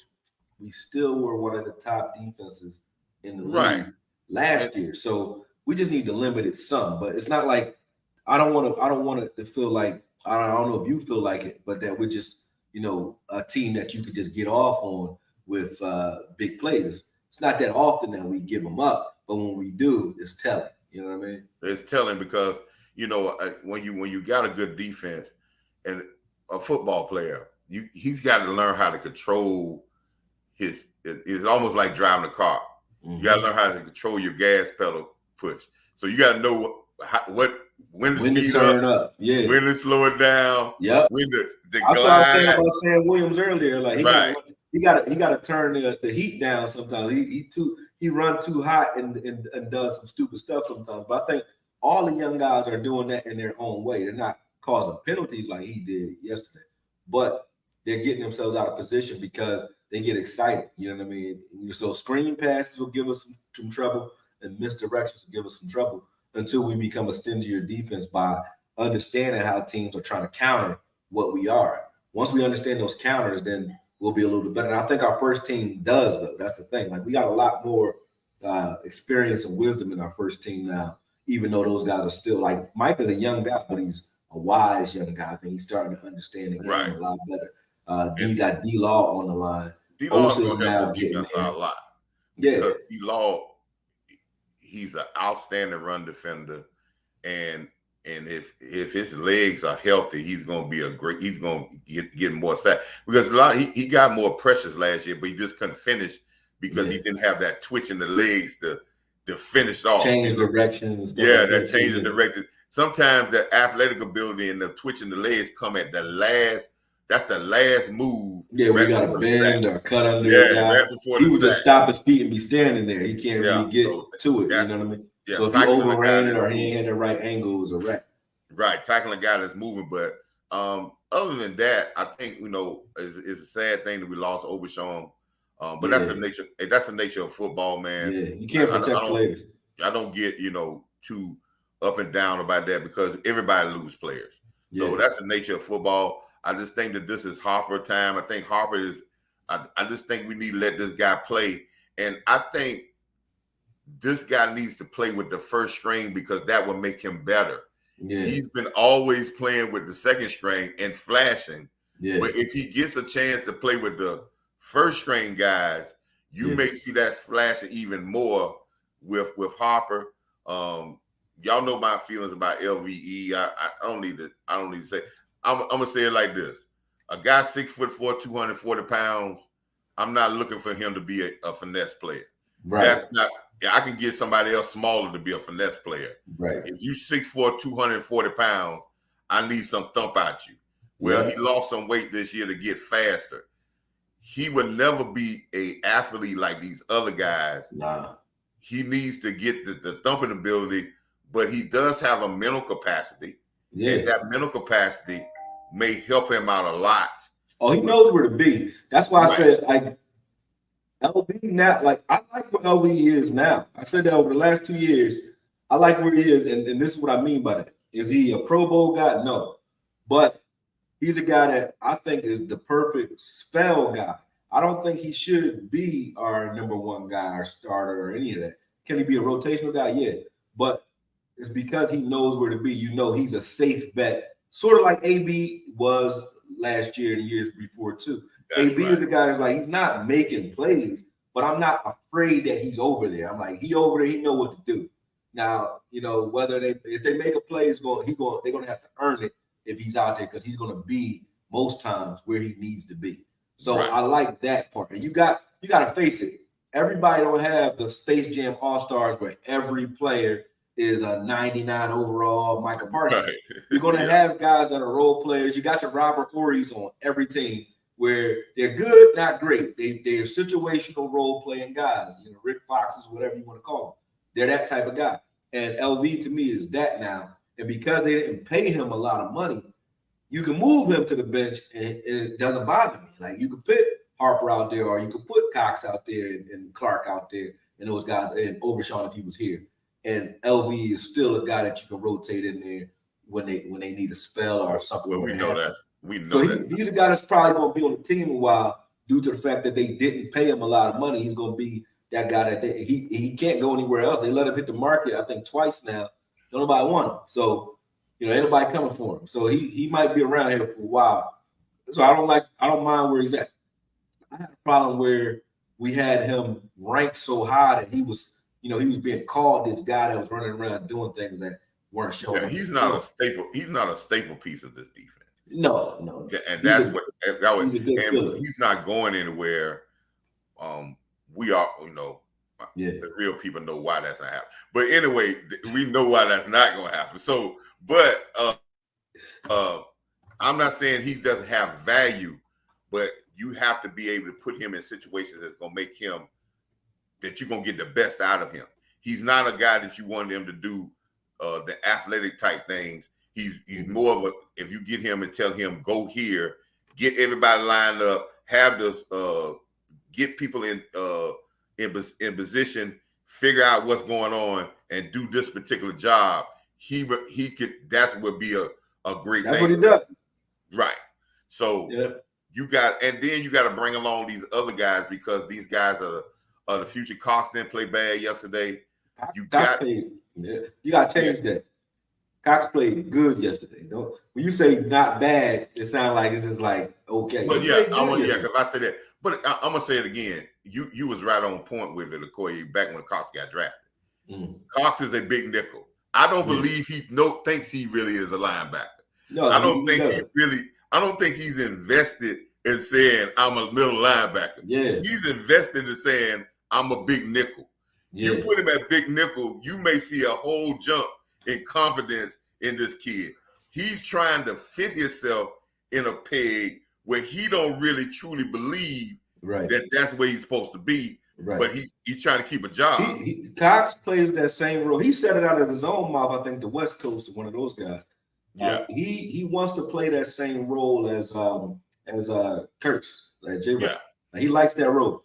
That's where he wants to be. But like you said, he has to keep his job somehow, so he has to play linebacker for now because that's where he is. But I think that the same issues that people are going to have that are having with Cox right now, they're going to have with Overshown. We forget how excited we are about Overshown because Overshown's not going to see the field and get his chance until probably 2025. Next year he'll play, but you know that first year back for almost everybody that comes off of an ACL, they're a little, and especially for a linebacker that got to shed guards and slash and do a lot of dangerous things with his body, they don't feel as comfortable until that second year off the injury. So it's good if there is a silver lining, it's good that it happened early so that he gets this season to heal, and then next off season, and then next season, probably by mid next season, you might start seeing Overshown, a little bit more aggressive. Unless his mentality is such where he's just that wild where he doesn't care. But I've never seen it. I haven't seen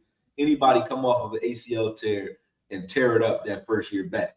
They always do it. If they're going to do it, they're going to do it the year after. So I think in 2025, we're going to be saying the same things that we're saying about Brillo now, about Cox. We forget how exciting Brillo was his first year. Like, Brillo was playing. He was balling in his first year. He was playing on print. He was coming on, where Dan Quinn was trusting him in crucial situations. Like, we all know when he knocked out Daniel Jones, but that was a goal line stance where you're putting a rookie out there in a crucial situation during a game, and he actually made a play that changed the game at that. So that shows how much trust Dan Quinn had in him at that time. And then he lost favor because of the injury. You know what I mean? So it's the same thing I think we see with Cox. So I mean with Overshown, I don't think that that Cox is something he has. I don't think he has anything like really to prove to us. I think now he's going to get back to his form, and people are going to be so surprised because they forget how excited they were about him. So now when he does what he naturally would have been doing, they're going to look at that like it's an average player jumping up there and doing something great, when really he's just getting back to his normal trajectory, in my opinion. I think he goes to the same thing I said about with Harper. Mm-hmm. You put him in the rotation with the first unit, and you're going to get better play out of him because the players around him are better. Yeah. So that's and you're not with the veterans of our defensive line and with the veterans of our secondary. Yep. You can go young at linebacker, just tell them to go. Just go. We can cover you. If you make a mistake, we got somebody that can cover you a little bit. Yeah. Just be aggressive and go. That's what we want you to do. Make them make a decision. Dad, his Browns have been good, but where I think you're right about that as far as first team is, like, when you got a rookie out there, you got a young guy out there with the first team, they're going to attack him more. And if you're attacking Cox, I mean, when he's out there with the second team, they can go anywhere with the ball. But if he's out there with the first team, they're going to try to game him and see what he knows. So the ball is going to come his way a lot more, which will give him opportunities to make those type of plays you're talking about. Make those type of plays. That's what happens.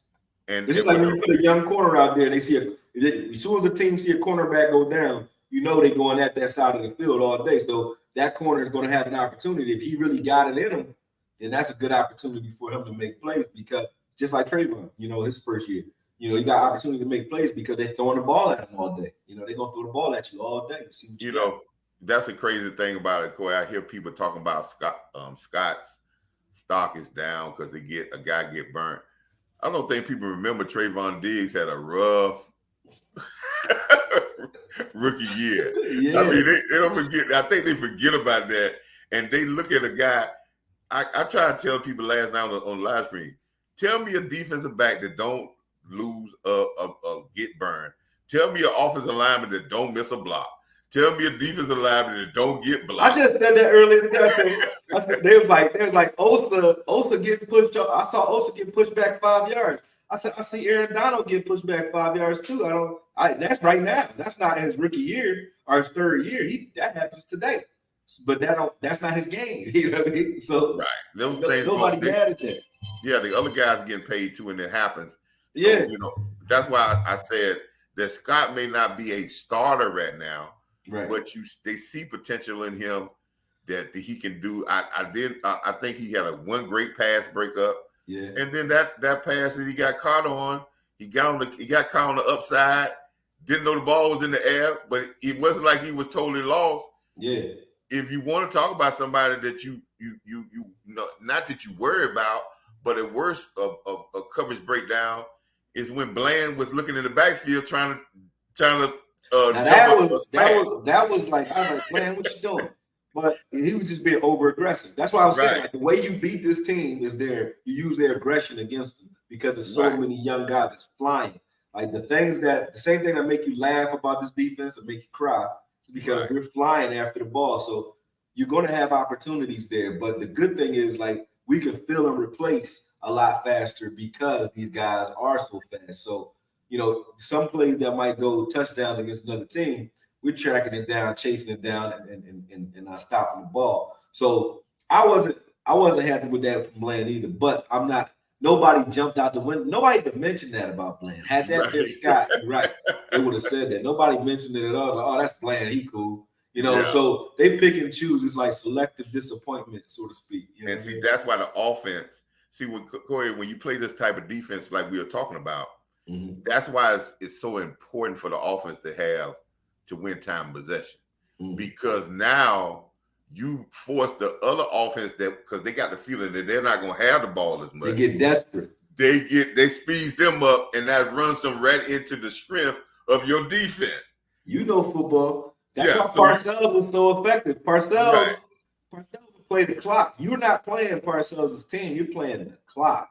He was just chewing up time. You remember in basketball they do it sometimes. Like you remember, well, not everybody, but you remember Allen Iverson used to roll the ball halfway up the court because he knew the time didn't start until he touched the ball. Touched the ball. That's so he was beating people with the clock like that, like messing with you. Bernard Hopkins in boxing, he'll hit you with 2 punches that don't hurt. Then he'll wrap you up and grab you. Not because he's trying to hurt you. He might fight you and you don't feel nothing, right? But he's playing the clock because he knows every time he does that, that's 30 seconds off of the round. And it's only a 3-minute round. You do that 5 times. The round and now over. He makes you get impatient. And you have to do things. And now you fall right into the trap. It's quicksand. It's quicksand, man. But when you understand that from a strategic standpoint, you can see it. It don't look like much. It's a reason Herm Edwards was like, we played to win the game. That's what he was talking about. He's like, we're not trying to score touchdowns and make a race out of this. We're trying to control the clock because I know what team I got. You know what I mean? It's all about that's what he was doing. It's all about this. And I think, a lot of people don't understand in sports, in any sport, the team or the person that controls the tempo are the ones that in the control. Yeah. If you could control the tempo in any sport, you can name it. If you could control the tempo and the tempo is that you're making, you're going to force the other person to make mistakes. You're going to be able to dictate how this thing goes, and you're going to be able to control where to strike and where not to strike. Yeah. This is where we have to get to the point where I said that I think with this new regime, with these new coaching staff, I'm starting to see the Cowboys have one mentality, one tempo, one identity. Mm-hmm. That means that everybody's going to work quick. That's what McCarthy is talking about. We want to be complementary football.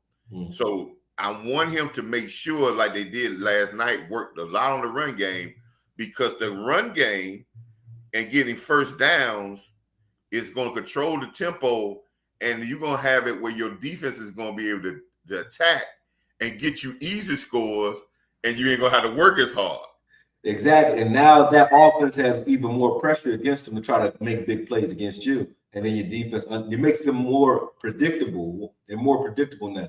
But beyond that, what it does for a young defense and a lot of these young guys is it makes it so that you can see on tape or on the sideline what adjustments need to be made, because you got time to discuss it when you got time on the sideline. Your coaches can coach you up if they're doing the right things when your offense is giving you that time on the sideline to see how this offense has been attacking your defense for the first half. So when your offense is out there running the ball, like you said, it not only does it make it so that their offense is more desperate, your defense is more prepared for what's coming at them as well. If this defense plays, a lot of people don't know this, but every coach has what we call measurables. Every coach has measurables. Yeah. For this defense to be a top-ranked defense, if this defense plays between 55 to less than 60 plays a game, they're gonna be fresh, man. And they'll play with like 29 to maybe 30 minutes a game, I wouldn't want to face that defense and this offense. Now, if we like we did last year, where I had said on the live stream during the season when we were doing well, when we was not having time possession, I knew that it was going to hurt us probably at the end of the season and probably the middle, because we're going to have a low. Plays wear your defense out. Right. So we had a lull, but then we picked it back up at the end because we got our second win. Yeah. But the more plays we play, I think people don't understand. If we play a lot of plays, Parsons is going to be on the sideline more because he's not going to play. So if we play 55 plays, he might play 49. Yeah. Yeah. Yeah. When we play 80 plays, he ain't playing 80. Yeah. Right. It's snap. And they all got a snap count. And that's because you're not playing for one game. You know, you're playing for the season. And you got some guys you got guys that are, I don't care what it is, Okoye. You know as a coach how many snaps this guy gonna get. And I don't care what the game is. Once he get past that, I've had coaches tell me or ask coaches and say, what's the snap count? And when he get over that number, I'm already, and he didn't do anything bad, but I already know it's coming because he's over his limit. Yeah, right? Get him out of here. Yeah. People like Nello Gallimore is a 15, that's it. 17 snap guy. That's After it. that, it's no diminished return. Yep. After that, it's no more. So at Hankins, they got what they're trying to do. Find out what is Mazi's. They got to find that out. That's why they're playing so many snaps, because they're reading. They're looking at the thing. Say, okay, in the first 15, okay, 15 to 20. So they know at his rookie stage what his snap count is and where we need to go with him. Yep. This is all the things that they're trying to find out. Yes, they want him to get better. Yes, there's some things that he needs to know, but he's going to have to learn. He's got a role, and I try to tell people his role is not sexy. It's not one of those roles that he's going to be Aaron Donald. You won't even see Aaron Donald. Listen, Tony Siragusa, rest in peace.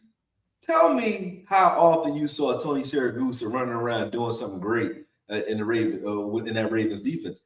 He wasn't. He just made it so that Ray Lewis and those guys can do what they needed to do. And that's his job. His job is just to make it. Vince Wilfork made some plays, but his job wasn't to run around sacking quarterbacks or getting interceptions. He just, of course, Mazi going to get some of those. Of course, Hank is going to get some of those, but that's not their job. Sam Adams, Big Sam Adams, that's not their job. Marcus Stroud and Big John Henderson. Remember that from Jacksonville.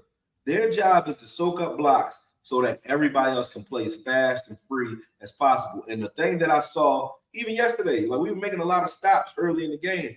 Where do you think it was coming from? Why do you think those linebackers? Why do you think even though play that Overshown got hurt on, it was a pass play to the flats, but everybody's flying to the line of scrimmage because nobody's getting touched, nobody's getting blocked, nobody's getting hit at all. So if I see that, when I see that, I'm okay with it. Even if I see Mazi take on a double team, but he struggled to get off of that double team, you don't know if he's even trying to get off the double team, is what I'm trying to tell people.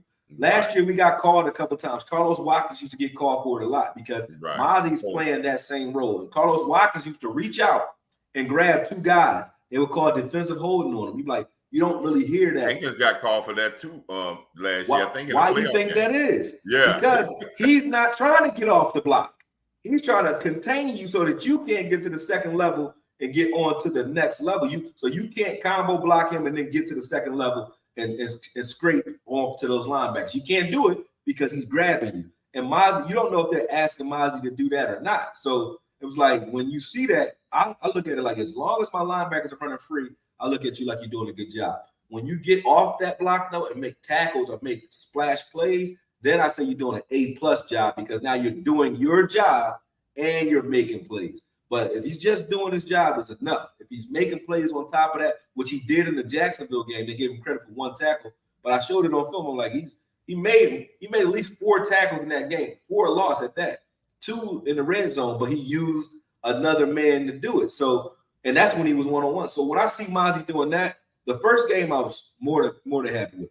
Last game, I saw that they tricked him off the spot a couple times. I'm like, that's gonna, against the first team with Seattle as well. That's going to happen. You think that they don't have a game plan to deal with a strong guy? Like he just can't be dealt with. Jordan Davis can be dealt with.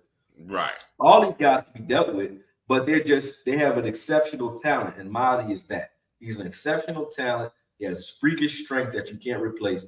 And as soon as he has the IQ, the NFL level IQ to go with it, I don't think he's going to be a problem at all. So well, yeah, you look at Jordan Davis. Jordan Davis, he was the all-world pick last year. He played very seldom in Philly last year because he had to learn the role of being a defensive tackle in the NFL. So and he can't play 3-tech either. He only can play 1-tech. Mazi's going to play 3-tech with Hankins out there. So so they're going to let Jordan Davis. They're going to let Mazi take his time. His play is going to be there, but I just think a lot of people, the first round. Well, that's Dallas. Everybody wants the first round pick in Dallas to do it. Everybody's not going to come in and be the all-star first round draft pick. The Cowboys had the luxury this year of saying that we can draft a guy that we can bring along slowly because we didn't have glaring needs. Right. Now, that's where we come in at. And the last point, Corey, is the offensive line. I did a lot of work on the offensive line last week. It's crazy that I put out a tweet right after the game because I did old school. I ain't got the all 22. I went and watched the game and rewind, look at everybody. Yeah. That's how I started doing it. It's crazy that I came up with the exact same thing that all these pundits came up with. That you can do that though, because you can actually football, so you can kind of ascertain what's going on.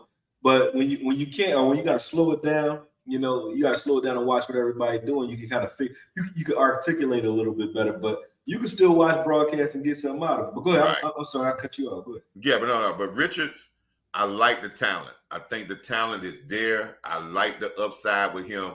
Yes, he's going to have some hiccups here and there, but I like his feet. I like his power because when he puts his hands on you, he can lock you in. Yeah. So Richards, and I like the versatility of him at guard as well as left tackle. He was put out at left tackle right at the end of practice when Chuma got hurt and went out and played left tackle against the first round draft pick in Jacksonville of the whole draft last year, and did a very good job. Very good. And he followed that up again this week, but doing a decent job. Ball had a good game to me, a very good game. Yeah. The crowd, they waiting on Ball. Yeah. They ignore the good plays because they're trying to get to the bag so that they can say, this is what he is. Now I did point out in the live stream that Ball is definitely not a tackle. He does not work well in space. No. So if even you give him some space, too much space in the guard position, he's susceptible because he don't move his feet as well. Right. But he is working his hands. Waletzko had a pretty not a great game. When he got hurt, I called it out when he first got hurt. When he first got hurt, I knew that he had hurt his shoulder, and then they had to bring him out. The guy that they try to push again, Brock Holman. They need to push him onto the practice squad because they was excited about him the game in Jacksonville about his center work, and I was that excited about it because what I saw again, he drops his head, he loses contain, and he gets blowed up sometimes with speed. Now, does he have a mean streak? Yes, he's a guy to go pushing people around after plays and all that. All that's well and good. Yeah, that's good. So in the first game, PFF said that Forniak was our best offensive lineman.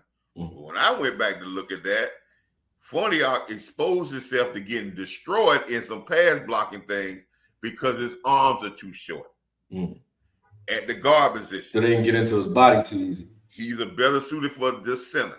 Well, as soon as I said that, the next week in practice, no longer at guard anymore. Now you go back to backup center, and that's where you go be at. They moved Holloman to guard. That experiment did not work last night.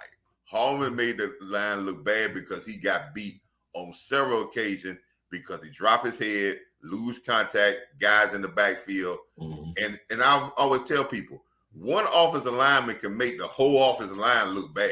Yep. You can have 4 of the guys block their guy, and one guy gets blown up. We do Connor Williams. They'll have the Connor Williams all the time. Right. So, but I'm enthusiastic about the young guys, even Bostic and even the guy they brought in number 72 from my home state, from South Carolina State. I forget he got a long last name, but he needed to put on some weight, but he got good feet. Right. I think the Cowboys got some developmental guys there. I like Schumer. If Tuma Adoba can come back, I was liking what I saw out of him. But they may bring a veteran off the street, depending on how bad Lewesco is hurt. But I think they're maybe they're in good graces right now. I think that's just gonna as you get closer to the season, you know they're gonna have to make cuts anyway. So sometimes those injuries are blessings in disguise. It's not let's fill a spot and grab another guy. It's now let's give another guy an opportunity who might not have gotten one. I think that's actually Awesome Richards' benefit. I don't know if he can play right tackle or not, but I feel like he's our swing tackle right now, if you ask me. So it's an opportunity. If he can play right tackle, he is you play right tackle, left, because if you play right tackle, you play right guard. Yeah. If they try him this week to say, okay, let's see if you can do it. We're gonna see what you can do on the right side, which they may have already tried it, but some guys are just right or left guys. Off that way, yeah. My frat brother Eric Williams, all world should be a Hall of Famer. You Q? Right side only. You Q? Huh? You Q? No, he's a Sigma. Eric Williams. Oh, you Sigma?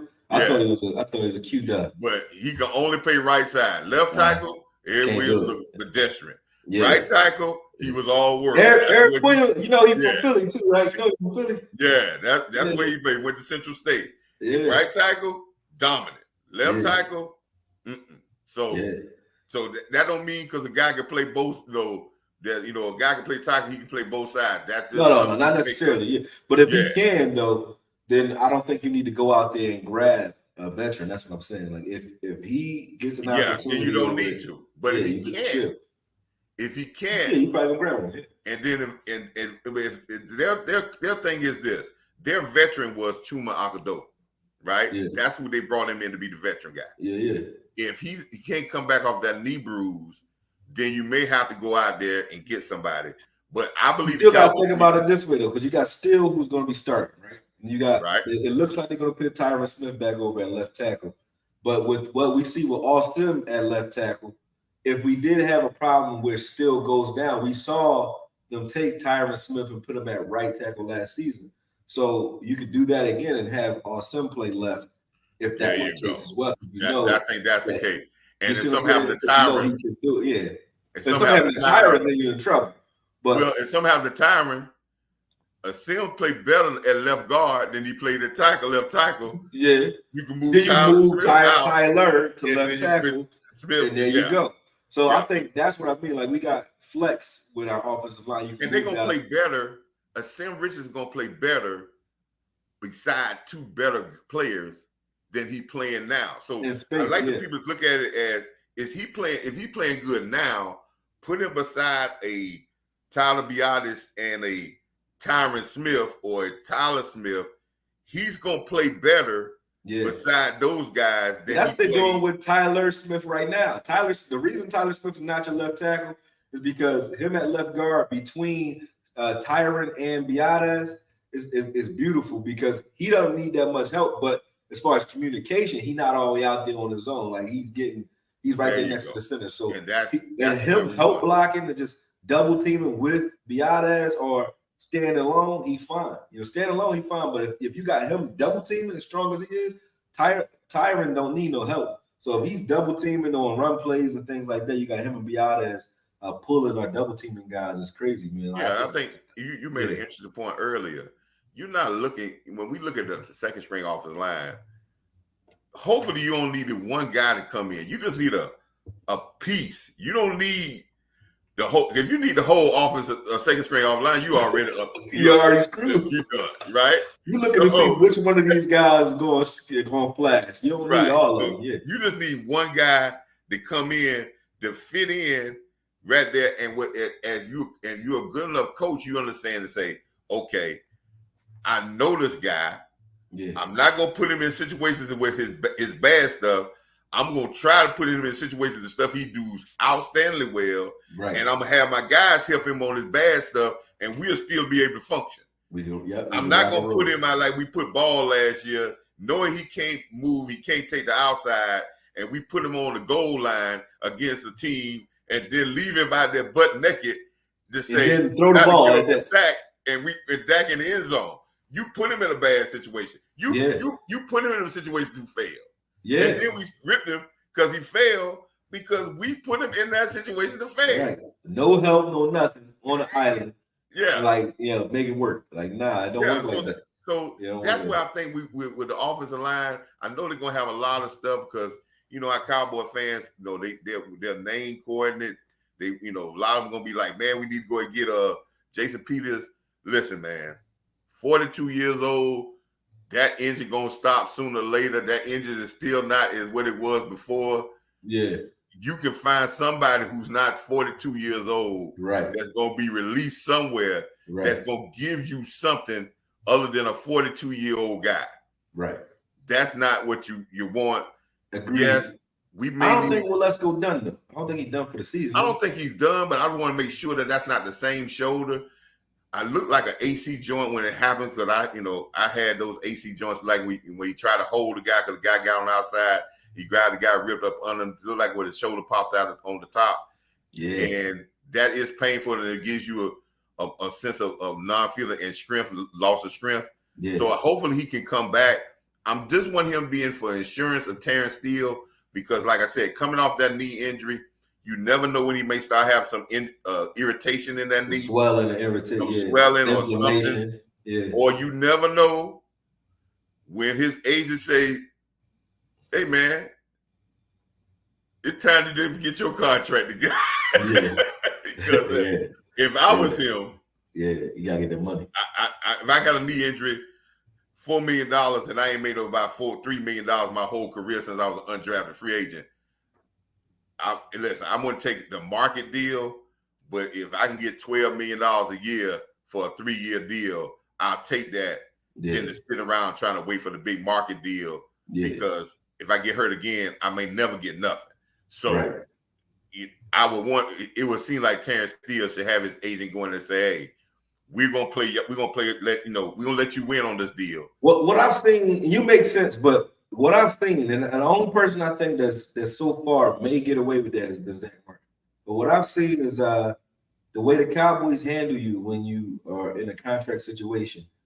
They seem it never really works for any player. I haven't seen it work for any player that forces the envelope. Like when you push Emmett, maybe, and maybe Zach Martin. When you push the envelope or you hold out or there's a lot of back and forth, they look to supplant you after that. They might pay you, but they don't want you around no more after that. It's like, you know what I'm saying? So I think the best way to stay with the Cowboys and just being honest is team-friendly deals, being willing to take team-friendly deals, be willing to extend and renegotiate your contract all the time. Like Tyron Smith. Tyron Smith, they don't complain about him at all because he always like, hey, man, I've been injured so much. Tyron Smith signed a deal, and see, that's why the Cowboys got to keep cap money. See, people don't understand about the cap money. That's one of the things I work in now. He signed a long-term deal early. When I got out of coaching and I work in accounting now. So you were all about the numbers. Let's talk about Tyron Smith signing. You heard him call it Josh Ball a CPA. They say he was playing like you, man. They said he was playing like a CPA. Yeah, Tyron played like a CPA. You know what I'm saying? Mm-hmm. But Tyron Smith contract is basically a $7 million deal if he don't play, if he get hurt like he usually get. Yeah. If he doesn't, it can turn into incentive bonuses all the way up to $17 million. Yeah. It's based on how many games he played. Now, the reason they was able to work that in and not account all of those bonuses towards the salary cap, because some of them are called non-attainable bonuses because you ain't done that in 3-4 years anyway. So we can push some of that off saying, well, we don't expect you to make those bonuses because you hadn't played 17 games in 6 years. That's why Sean Lee used to be around so long too. Same conversation. If he does play and all his bonuses kick in, you need cap room to cover him making all his bonuses. Yep. So you can't spend all your cap money and Tyrone play all the games, and then you be stuck out there with a penalty for going over the cap. That's why guys don't understand when they look at how much cap we got. They just want to spend it all. Like when you don't got cap, they complain you don't have it. And when you got the cap, they complain you don't spend it. But you got the cap for a reason. It creates flexibility within. And they got now you might need to want to sign the guys that you got. Yeah, they can't spend it all. And they did do what you talking about with Zach Martin. I mean, listen, in Cowboy land, you only get one big contract. Unless you're a quarterback may get more because their lifespan is 15 years the way they're taking care of quarterbacks. Mm-hmm. The NFL is moving into another direction, and I try to tell people this. First round draft picks only going to get one more big payday because after a player gets to year 8, 9, nobody's paying them no more because the lifespan of a player is going down. So listen, Cowboys, CeeDee Lamb will get one big contract. His rookie contract and the next contract. Yep. His last contract with the Cowboys is this contract. He's not going to get another one. One contract per person. The only person that broke that rule and has been blessed is D-Law. He done got 3 contracts, but they have gone down in value each time he's gotten one. And regardless of how he played this year, he will not get another contract from the Cowboys. No, not at all. That's it. Yeah, unless he's willing to take like a minimum to stay around. Yeah, he's not getting no more. So he ain't doing it. They did this with Zach Martin. This was not about money. It was about money. But Zach Martin did not want to be the Ezekiel Elliott of 2024. All his guaranteed money was gone, and he just wanted the Cowboys, man, give me a little bit of raise, but guarantee my last 2 years. Yeah. That's what he wanted. He didn't want no extension because I don't think Zach is playing no more than 2 years. He has already got an end date in his contract because if he didn't, he would have said for an extension. He always just wanted the last 2 years to be guaranteed for his pension because he wanted the last 2 years to be high on his pension because he read that builds your pension up. Give me that 2 years. I'm going to ride in the sunset after 2 years. I'm not even going to go to the table with you because if I had to do this just to get that, I'm not even going to negotiate. I ain't getting another. I know I'm going to play another 2 years, and me and my wife going to go out in retirement at $18 million a year for the last 2 years for my pension. That's what I want. That's what he wanted. You good, That's all that was. You in the CPA. You ain't gonna jump. That's all that was. It was not teaching. It was not a move of saying, well, you know, I want to be high. He knew that the guaranteed money was going. And when your guaranteed money is going on your contract, guess what? Right. You are subject to be cut. Yeah. Regardless, there ain't no penalty for it. Yeah, they can get rid of you. He see what Zeke was. He knew Zeke wasn't washed up, and you cut him. Yeah. Why you ain't gonna cut me in my cap number 24 million and I ain't got no guaranteed money? Yeah, you gonna cut me. I'm gonna be cut. So I don't want to get a Tyron Smith deal where you put it on all these incentives. Just guarantee my last 2 years. Then I can say for the Cowboys, I have pocket over $100 million. I got guaranteed and unguaranteed money for my whole contract. I've gotten over $100 million. 2 years, I'm gonna walk into the sunset. You've been already talking about retiring with Frederick. That is the last 2. He's gonna give you 2 more years, and Zach Martin is walking out the door, and he's gonna be done with it. Exactly. That's why he didn't ask for extension. So the Cowboys are at a point that they have a hierarchy of how they're going to do stuff. Right. The next person should be Steele. CeeDee Lamb is not going to get his contract into the fifth year. Yeah. Because that's not. They don't have to. Yeah. That's not how the NFL players. That's not how the NFL owners are doing. Mm-hmm. If that was the case, Burrow would have been had his extension. Lamar Chase would have been had his extension. Jefferson would have been had his extension. Mm-hmm. They're going to take all those things out to the 5th year, get all the juice out of them for 5 years, maybe sign them for another 2 or 3 years. When they get to the 8th year, they're going to let that be somebody else's problem. Mm-hmm. That's how the NFL is going from now on. One contract at the 8th year, they're gonna be like, that's diminishing returns, and we will walk off and go down the business. Going down the road. So listen, before we wrap, right? Who are you excited about?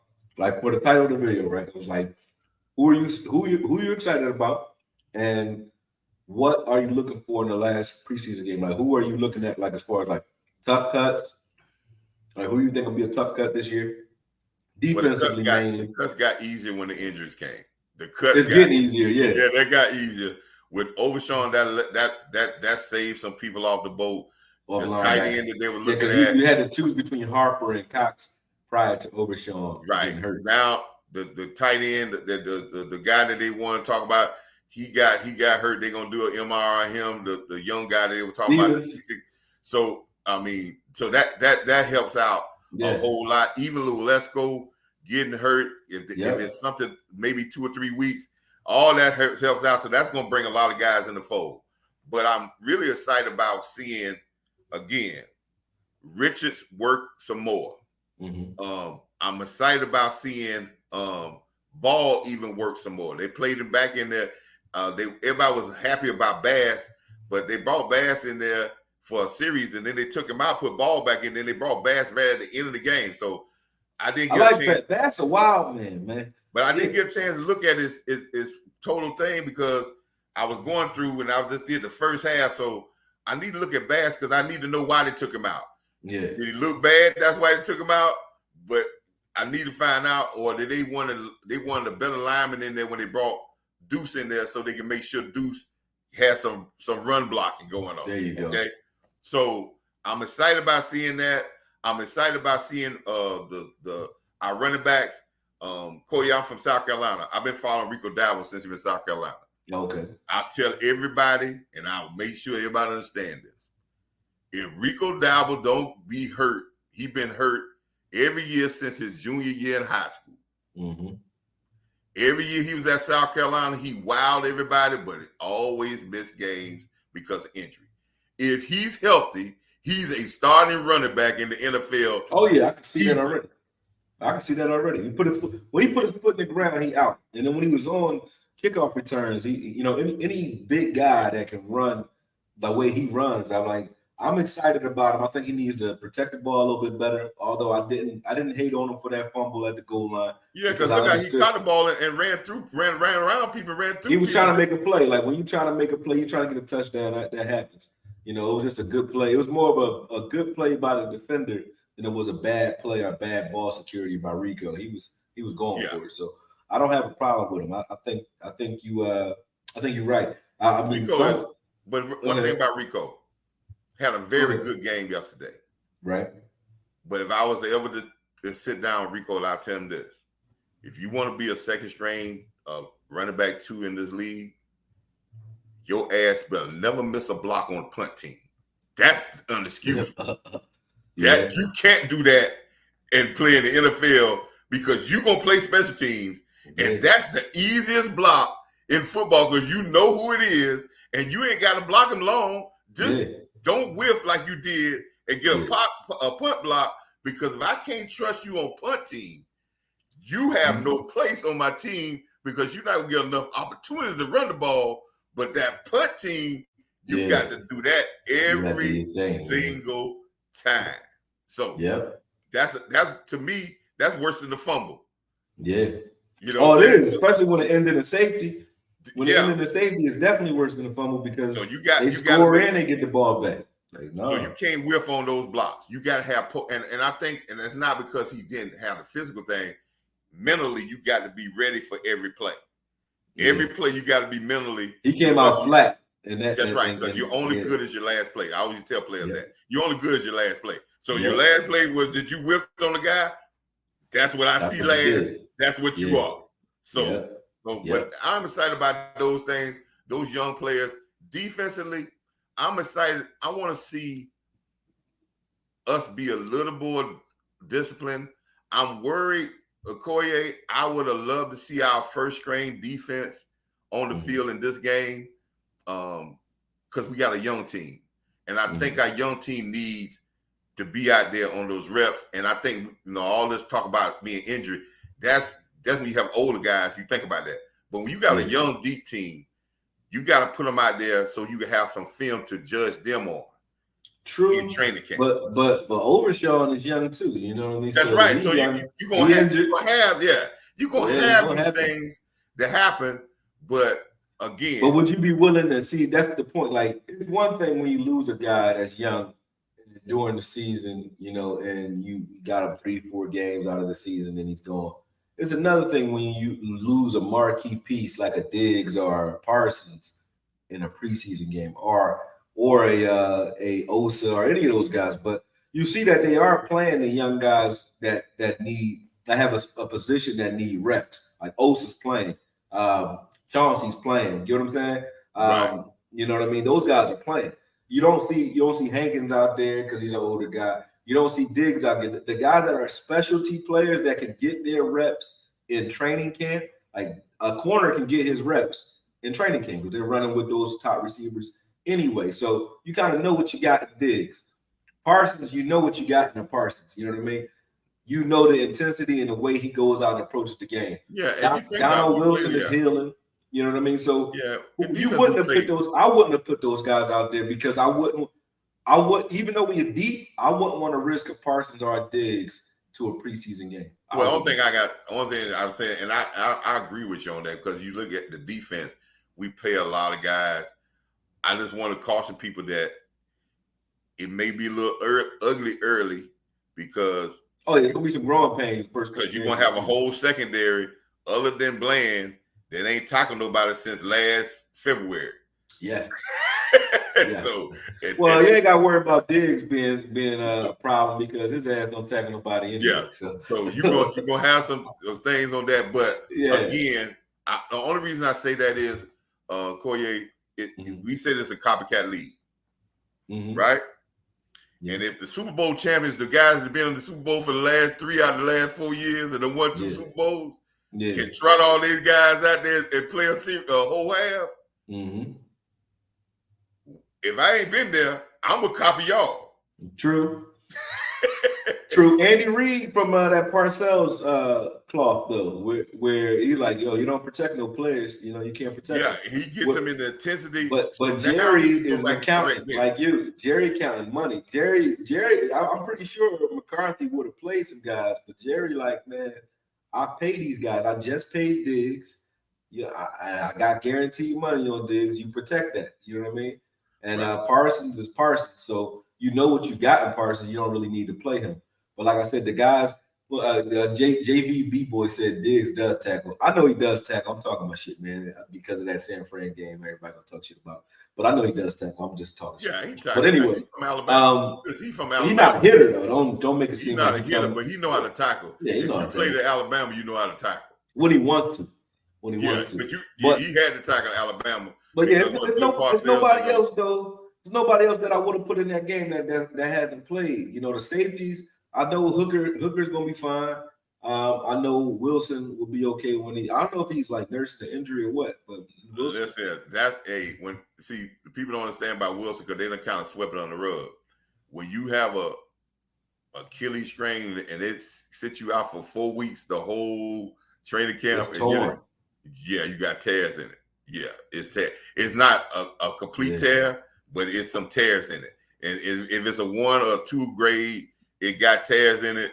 That's gonna maybe a lingering thing. I think. I don't think he starts the first game of the season. I think Juanyeh will be in his place. That's why with the things that you see them asking, like you said, it's about Mazi. They put him in there to see what a snap count is.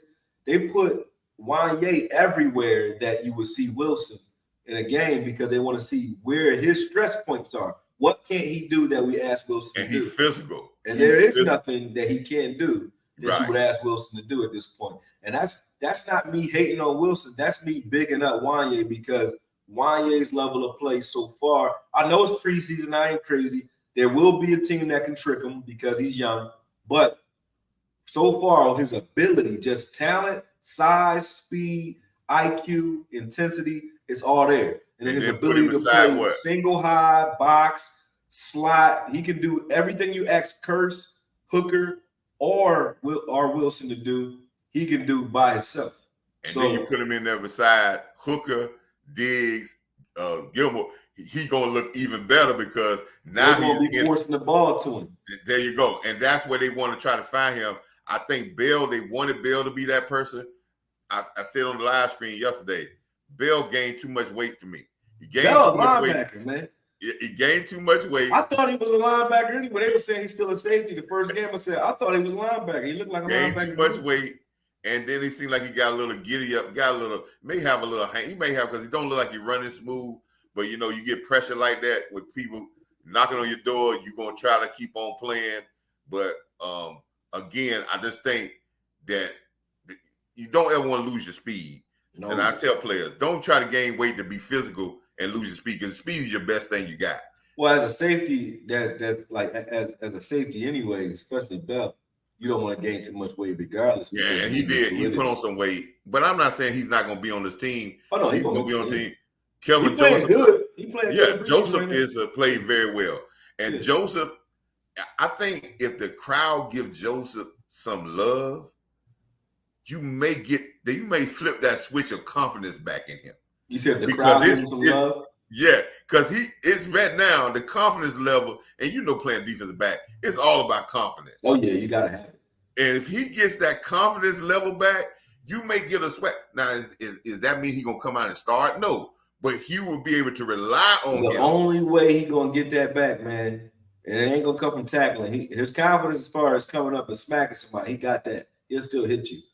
The only way he's going to get that confidence, he got to get his hand on the football, man. Yeah, he got to get an interception. They'll shut up if he intercept the ball. Just one time, just intercept the pass. That's all he needs. You just need that one interception, and they will shut up.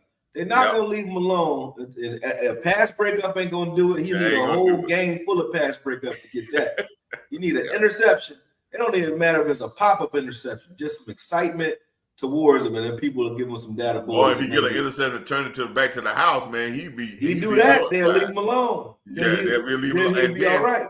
But see, it's not just the fans that'll leave him alone.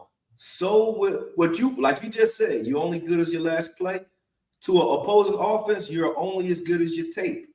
And if you put on tape, like Bland did last year, that you're not to be messed with, then they won't mess with you as much, and then you won't have as much of a problem because they'll be respecting you in certain looks. I can give them this look. They're not going to try me, or they might try me, but I want them to in this. I got the advantage with this leverage, right? Until you do that, anything goes against you. So they're going to be trying everything against you until you show them what they can't try. And there is nothing that you can't try against him at this point, because he's going, like, you throw it short, he might come down and smack it. That's probably the only thing you can't do is throw to the flash, throw hitches in front of him. Yeah, that's why I tell offensive linemen. But anything behind him, you got it. So, inside or out. He's not a stack guy. He's not an inside leverage guy. He's not a press man guy. He's not an off coverage guy. What do you do? If you see him in his look, I can't mess with him. Like, if he's in stack coverage and he's playing off, and he playing trail, where can you play trail? No. Can you play stack? No. Can you play? You're an inside leverage guy where I got to give him no help outside. He could play he could play that cone coverage where he uses the sideline real well. No. You know what I'm saying? Is he an outside leverage guy where he need inside help all the time? No. What do you do with him? You know what I'm saying? And that's why when you get beat every way you line up, then everything won't keep going against you until you start taking certain things away from the. And then what you're gonna do is you're gonna overcompensate, and then you're gonna get beat other ways. Yep. That's why I tell offensive linemen, you can't put out bad tape as offensive lineman where people going through your chest and driving you all the way back into the quarterback lap. Because once it's out there, people gonna try you over and over again. Yep. And everything coming your way. Everybody fresh coming. When they put a new guy in there, or when they put their top pass rusher, you're gonna be lined up right in front of you. And they're gonna try, and you're gonna get guys to try you that don't have nothing but that move. But if that's all the move they got and they can't do that, they don't see no tape on you. Man, what happened to Chaz Green in that Dak Prescott Atlanta game where he got sacked 7 times? Like, you already know that's how it goes. Like, once they know they got something on you, they go on. But Chaz Green was I can tell you, like, the Chaz Green was a guard, and they tried to put him at tackle. He wasn't a tackle. That's all that was. And he played better guard, but by the time they moved him to guard, he has had such a Horrible time. Horrible time when he was at that tackle. He couldn't win the crowd back over in nobody because they let him sit out to dry at tackle, but he was a guard. He wasn't out of tackle. People don't pay attention to how impactful the voice of the people actually is. This is the Roman Coliseum, man. You know, when Caesar put the thumb up and be like, does he die? Does he get mercy? That's Jerry Jones, man. And if the crowd is on your side, you got favor here. Now you got to check. Well, you one, gotta win the Jerry crowd. gonna make money off you, and two, he don't like cutting guys. There's a reason they use 105.3. They use 105.3 and they plant stories and narratives that are coming from the top because they need a narrative against a certain player that they might be targeting that might be causing them some problems. Like Jalen was a fan favorite for a while, but they start throwing Jalen out there as he can't do this, he can't do that, so that when it was time, when he wouldn't take that injury settlement or he wouldn't take that clause off of his contract, he's like, all right, well, we're going to get rid of you then. You know what I mean? Right. And they did that to Dez. That's what they do. So you need the crowd on your side. It's very impactful. You need the fans on your side. You got to be a Jerry guy. You got to be a Jones guy. Now, if you're a Jones person, like a Tyrone Crawford, a Noah Brown, a Anthony Brown got a lot of leeway. Yeah. I'm not saying these guys were bad, but they got a lot. They took real sweetheart deals. People understand. Anthony Brown and Jordan Lewis took deals that cornerbacks don't take. They both of them get paid less than $10 million, less than $7 million.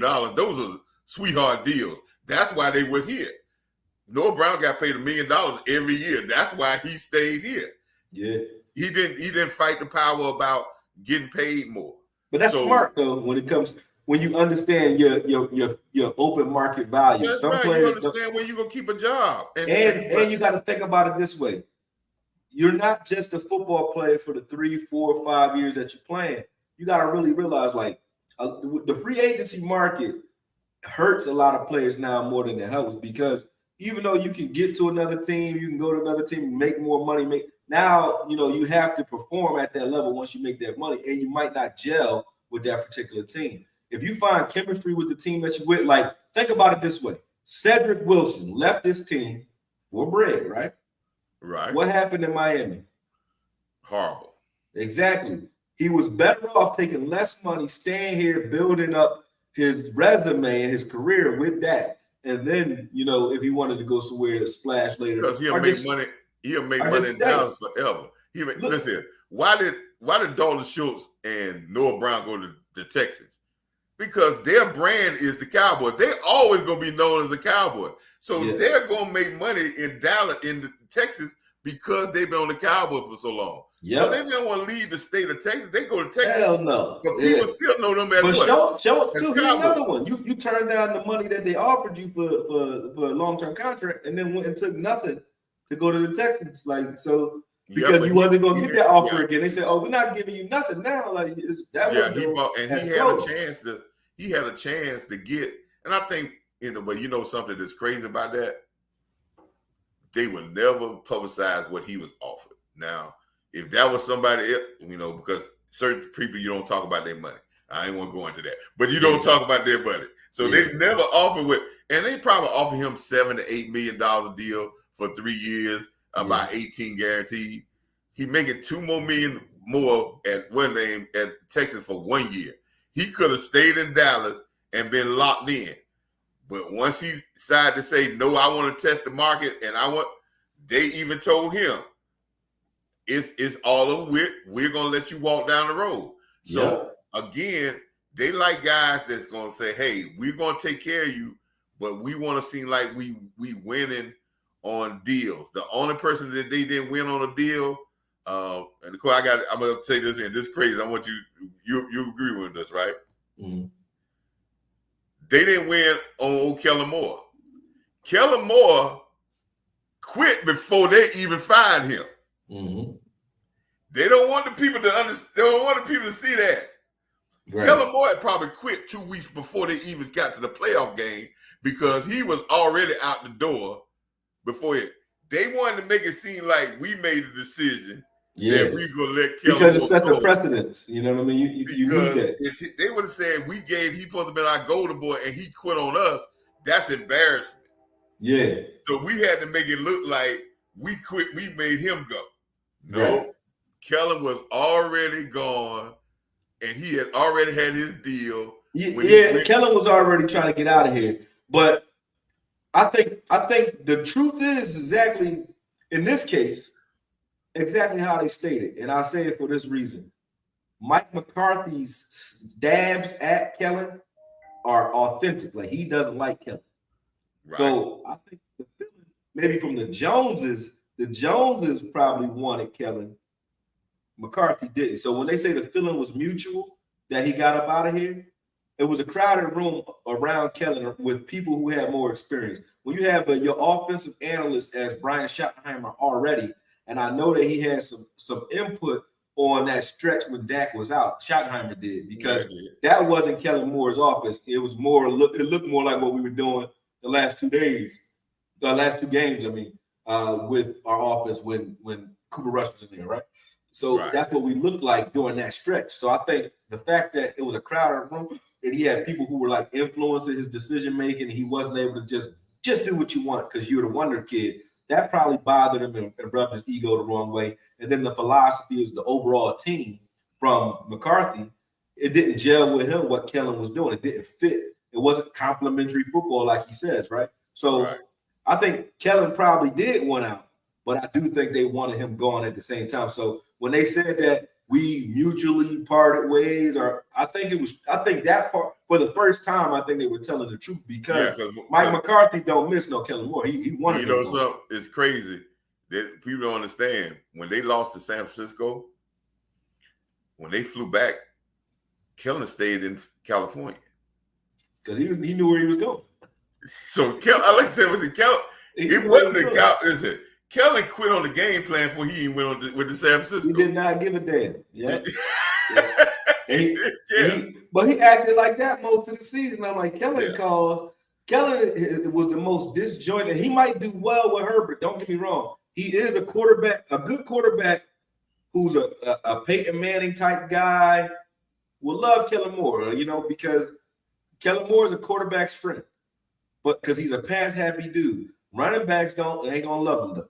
But unless you're a guy that can like get it from a draw play, you one of those guys that can take it to the house with next to nothing. Like a TP. If you a TP type of guy, you ain't got a problem with Kellen Moore because you don't need but so many carries anyway. Those Mike Gillingsley, those type of guys where they touch the ball, they're gonna give you 80 yards on like 10 carries. Yeah, those type of backs like Kellen because they don't need a lot. But if you a workhorse back, you ain't gonna like Kellen Moore. So Kellen Moore, he gonna do well over there with San Diego or with LA Chargers or whatever. But I just feel like the way he was calling plays was just so disjointed. It was crazy. Well, and then it would be predictable at the worst times. Like, I'm not a guy that's like so good at watching live film that I'm like, I know every play you're gonna call, but I knew what Kellen was doing. And I'm like, that's bad, bro. Well, I'm watching it live. I know whenever we got on any of the 30s, our own 30 or their 30, we can we get a reverse every time. Yeah, but I can say this about McCarthy, and I was, I've been a staunch person against Kellen. I was a staunch person against Kellen from the start about was he did he know how to control a football game? I remember the first show I was on with Boss Carter, the first time I was on live, that was the first question I asked. That was 2-3 years ago. Could he control the football game? And I don't think people understood what I was saying about that. Can he control a football game? Now, I know you're a coach, man. You're a real coach. Now, before you say that, I'm in my gym right now, right? I got a fighter who he got everything in the game that you would want, power, speed, everything, right? I'm telling him the same thing. I'm showing him like old film of like Roberto Duran or Ali, stuff like that, and Sugar Ray Robinson, because I'm trying to teach him to control a man, meaning not beat the shit out of the guy like they're to no end. I mean, like, be safe even when you're resting. Be able to, like, he can't do nothing with you. You're in full command of what's going on in this ring. When you want to turn up on him, you turn him up. When you want to turn him up, you can turn him up. You know what I'm saying? Like, he's not slow him down. You can slow him down. So when you say control the offense, I know exactly what you're talking about. You got to be able to control your will. Yeah, and you're making them react to you, not you reacting to them. they're reacting to you, and then you're countering the reaction to right. that. You know, that's why when he said, keep going, man. When Kellen said he was like when he came out with his philosophy talking about we aggressively take what the defense give us. No, that should be we take what the defense will give us, but we're gonna aggressively take what we want. Right. That's what we're gonna aggressively take. Yeah. So we're gonna aggressively get the ball to dig. We're gonna get aggressively get to the lamb. We're gonna aggressively get to TP. We're gonna aggressively get it to our playmakers. And we will take what you give us from time to time, but we're gonna. That sounds like a soccer mom in self-defense class and shit. We're gonna aggressively defend ourselves. Like, nah, man. So that ain't it, take buddy. away those guys and make us live with Schultz and some other guys, and that's not what we want to live. We want to live in our, and we're going to aggressively take that. And we're going to aggressively take what do that even mean? We're going to aggressively take what the defense gives us. Like that's like saying that's like somebody hands you a handout and you snatch it, talking about some thank you. Shut up. Yeah. So like, what are you talking about? But that's what his philosophy. But I go back to McCarthy. That's funny. I always had a problem with why McCarthy, and I understand the politics. And he didn't take over this thing like because I understand the politics. He couldn't, man. He couldn't. But some of the stuff he agreed with. I think McCarthy's smarter than people giving him credit for about an agreement. Some of the stuff he agreed with. You have to agree. You have to. Right. I know where you're going. Go ahead.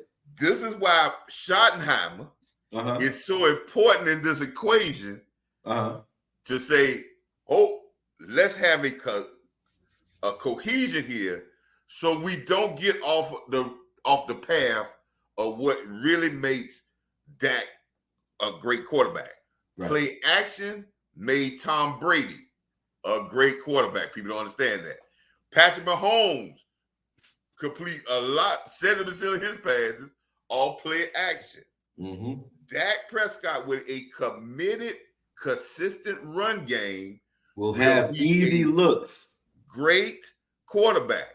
But if you get into the point, and the only problem I have with this offense that I'm seeing that I really don't like because it doesn't fit what we're talking about controlling the tempo is this fast-paced, hurry-up offense. Right. I do not like that because that's when Dak makes his mistakes. Because last year he made his mistakes in the end of the second quarter. That's when you was running the hurry up in that quarter. Yep. Your receivers make mistakes. That's when your O-line make a miss a block. That's when your young guys are supposed to be pass protection because you're rushing yourself. So it's more important when you have the talent, right? Mm-hmm. That you get a specific play and you are efficient and it's detail oriented than trying to run fast plays when you're not and you lose that detail and you make a mistake and get behind the sticks. Yeah, some teams need to run that San Antonio Spurs type offense. No, that's not. That's what. Hey, good teams. Some teams got to be half court. Slow it down. You know what I mean? Yeah, bad teams try to rush you because they're trying to trick you because they don't have the talent. But if you got the talent, I don't have to trick you. I'm glad you mentioned some things that I like because that's the thing when you talk about Tom Brady being a play action quarterback. Tom Brady was a play action check down guy with a jet streaming type of Julian Edelman, Wes Welker type guy in there. Like he need a guy that's short that he can get it up. He needs at least two check downs. His running back and whoever's dragging short. If he doesn't see what he's looking for, intermediate to deep, he goes straight to those guys. And he made every time he hand the ball off, Koye.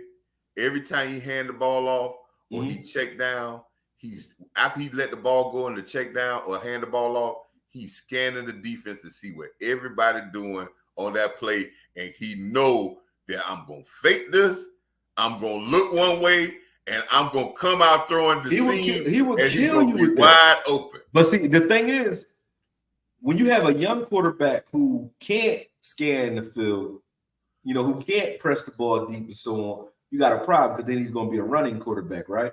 When you got a quarterback that's only a check down guy who's never had to scan the field, never had to push the ball deep. Then you have a guy that's like a Chad Pennington who can't, or like a Garoppolo who really can't get the ball out there, right? Right.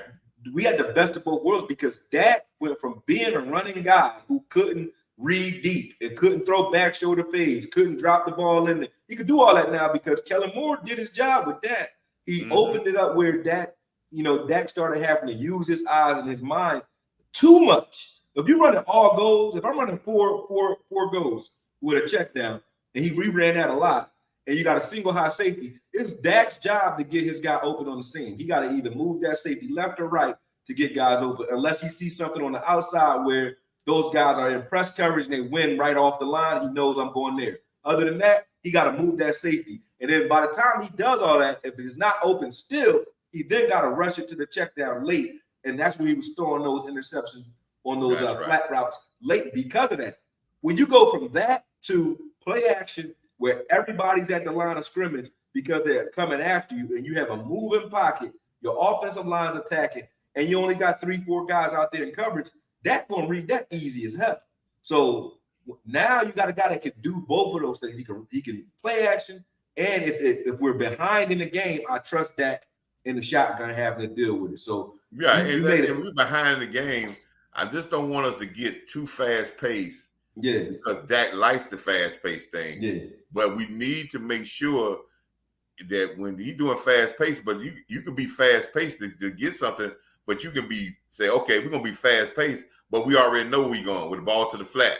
We're dropping it off the running back because we're setting something else up. We're speeding you up to lure you to sleep to really strike you. So that's all.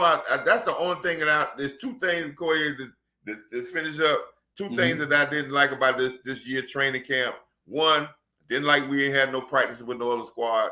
I did not like that at all. Yeah, I've been a Cowboy fan for many years. I have never seen us have a successful year without having those. Okay, right. So we didn't have no practice with another squad. Two, I just got that though. But go ahead. Question about the offense.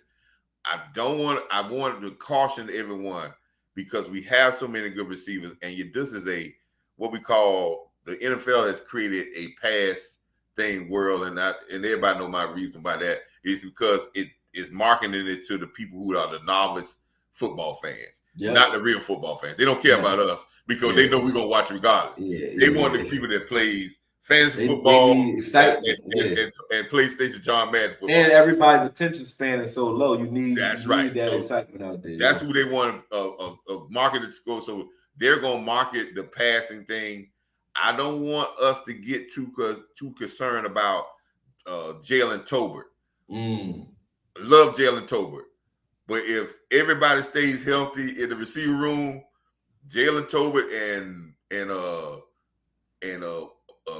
Gallup, they're gonna be fighting for about, I'll say, 75 catches combined, and about maybe 800 yards combined. Look at the year. Look at the year. First, you got to look at Mike McCarthy's history with receivers.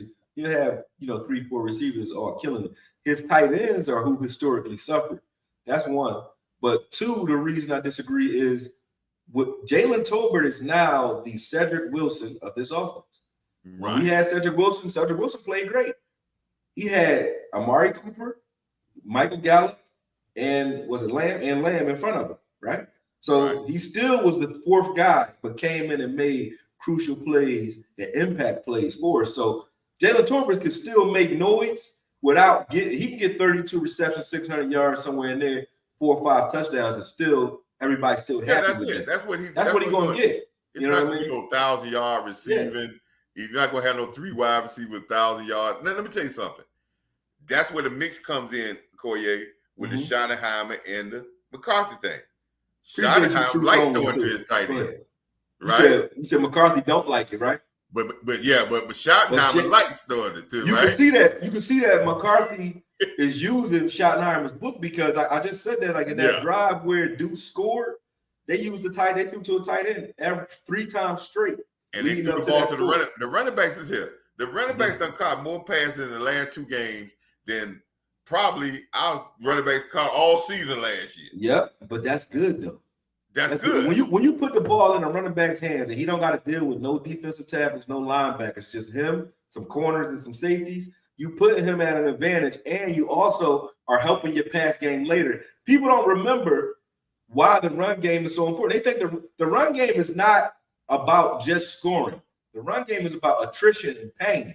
That's right. Remember, Brandon Jacobs used to run, when he would run right at Terrence Newman over, and we would do that with Marion Barber. We would run at their corners, but we would run sweeps with Brandon Jacobs. They would run sweeps with Brandon Jacobs. You think they think Brandon Jacobs is about to take it to the house off a sweep? They don't. They telling him run right at those corners. Why?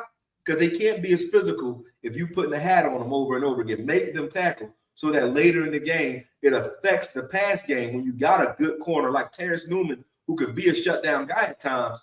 When he had to deal with tackling you, though, he got a concussion or he banged up. He can't be as physical with Amani Toomer and those guys. So that's why they're doing that. You know what I mean? So when you have running backs that you're passing the ball to, you are giving cornerbacks and safeties hell. They don't want to deal with that. Well, yeah, that's why I always say, Juanyeh, when you attack a secondary, what you want to do is make corners do things that safeties supposed to do. Mm-hmm. And safeties do things that corners supposed to do. And make safeties do you're a smart man. I like you, man. You're a smart man. So hey, that if you get them in the spot to do what safeties do, you want safeties to be covering guys when the ball in the air and they got one-on-one coverage. If they was good at that, they'll be corners. If safety tackle, if corners was great at tackling like that, they'll be safety. So that's what you want them to do. Usually you got something that come down and crack, like Antoine Winfield will come down and tear your face off. Those type of guys will hit you. But you got some exceptional. Bland to hit you too. Like we got some hitters over here, and so will Gilmore. Gilmore hit you too. So we got some guys that will hit you, but that's not normal. That's not in the top part of their resume of their job duties. Oh yeah, they're not getting fired for tackles. They get fired for coverage. You're right. Right. So that's what we want. That's what you want to do. Make people do what's outside of their job duties, their main job duties, and you usually gonna gain some success if you do that. So again, I just want to make sure that the reason why I say it's not going to be enough balls with it, because if you're throwing the ball forward to the running back, that's less passes to the receivers. That may probably get you bigger plays. So if you consistently running the ball like you should, there will not be enough balls to get everybody 60, 70 catches and 55, 60 touchdowns. It's going to be like, look, I did a video on it. It's a shameless plug, but I'm not plugging it for the views. I'm plugging it because I really uncovered a lot with that one. The Schottenheimer video is two of them. One for his run game, and another one I did with him versus Atlanta, with him versus Dan Quinn. When you look at what he did his last year in Seattle wouldn't have any real passing yards to the wide receivers in the first quarter or first half that often. They would throw it to the running backs early. They would run the ball early. That would bring the defense down, and then you would have Lockett and Metcalf killing it in the second half. But they would have 3, 4, 5 receptions for 105 yards. Why? Because it's nothing but big plays off those play actions. So you're right, it's less balls, but I think I guarantee you the yards per attempt and yards per reception will go up this season. I tell you this, Juanyeh, if we want this team to be where it's supposed to be, if this young team can know where they want to go, in every great team, there's going to be some sacrifice. And sometimes you got to sacrifice playing that 1 or 2 plays because this other guy's going to be in the game. You may have to sacrifice having the all-world stats for us to win games. So there's going to be some sacrifices. And the team that understands that the best collectively through 53, usually with talent, right?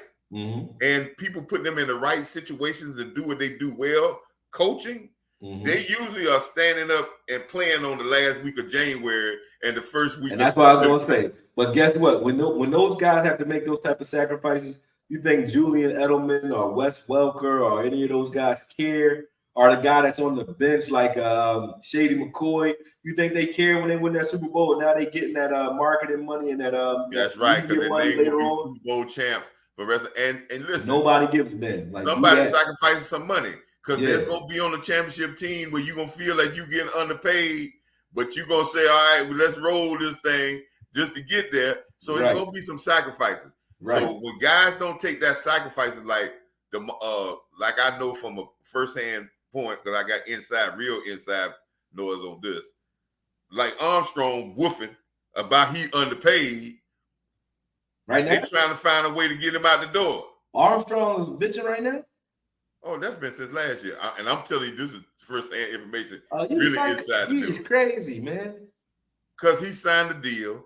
You don't want to get. This is not the place. Dallas is the place where you say, look, you want long money here. You want Tyrone Crawford type of guys here. That's what you want to be. You want to be the guy that gets paid good money, but you're going to have a longer career than the guy who got paid great money. The guys who get paid great money here, gone. You're going to be out of here. Because they looking to justify that money that they got to pay you, and they can't every year. You're going to get hurt sometimes. You're going to have a down year sometimes. And when you do that, when you're making big money, guaranteed money, they want you gone. But when you taking less money, you're not a big cap hit, you're going to make good money for a long time. Like Jordan Lewis, if he stayed here, or if Anthony Brown wouldn't have got hurt, even though you was like they took less than corners get, but they would be around forever though, because nobody cared. They're not making enough to Anthony Brown played 10 years, almost 10 years, man. You can't listen. You stay in the league for almost 10 years. Hey, man, you did your thing. You have done your thing. You did your thing. So that's how you stay here. But every time I hear a guy arguing with the Cowboys about money, I always look at him like, your agent don't like you, bro. Your agent not advising you correctly, because if he was, your agent is trying to make as much as he can make right now today off of his percentages. That's why they argue in these big contracts. Because if you look at the Cowboys, it's like this is not the place to argue about money, because everybody who has done it has. Zeke got his money, they got Zeke ass out of here. Dez got his money, they got Dez ass the hell out of here. Man. They gonna get you out of here if you go too hard. You're getting out of here.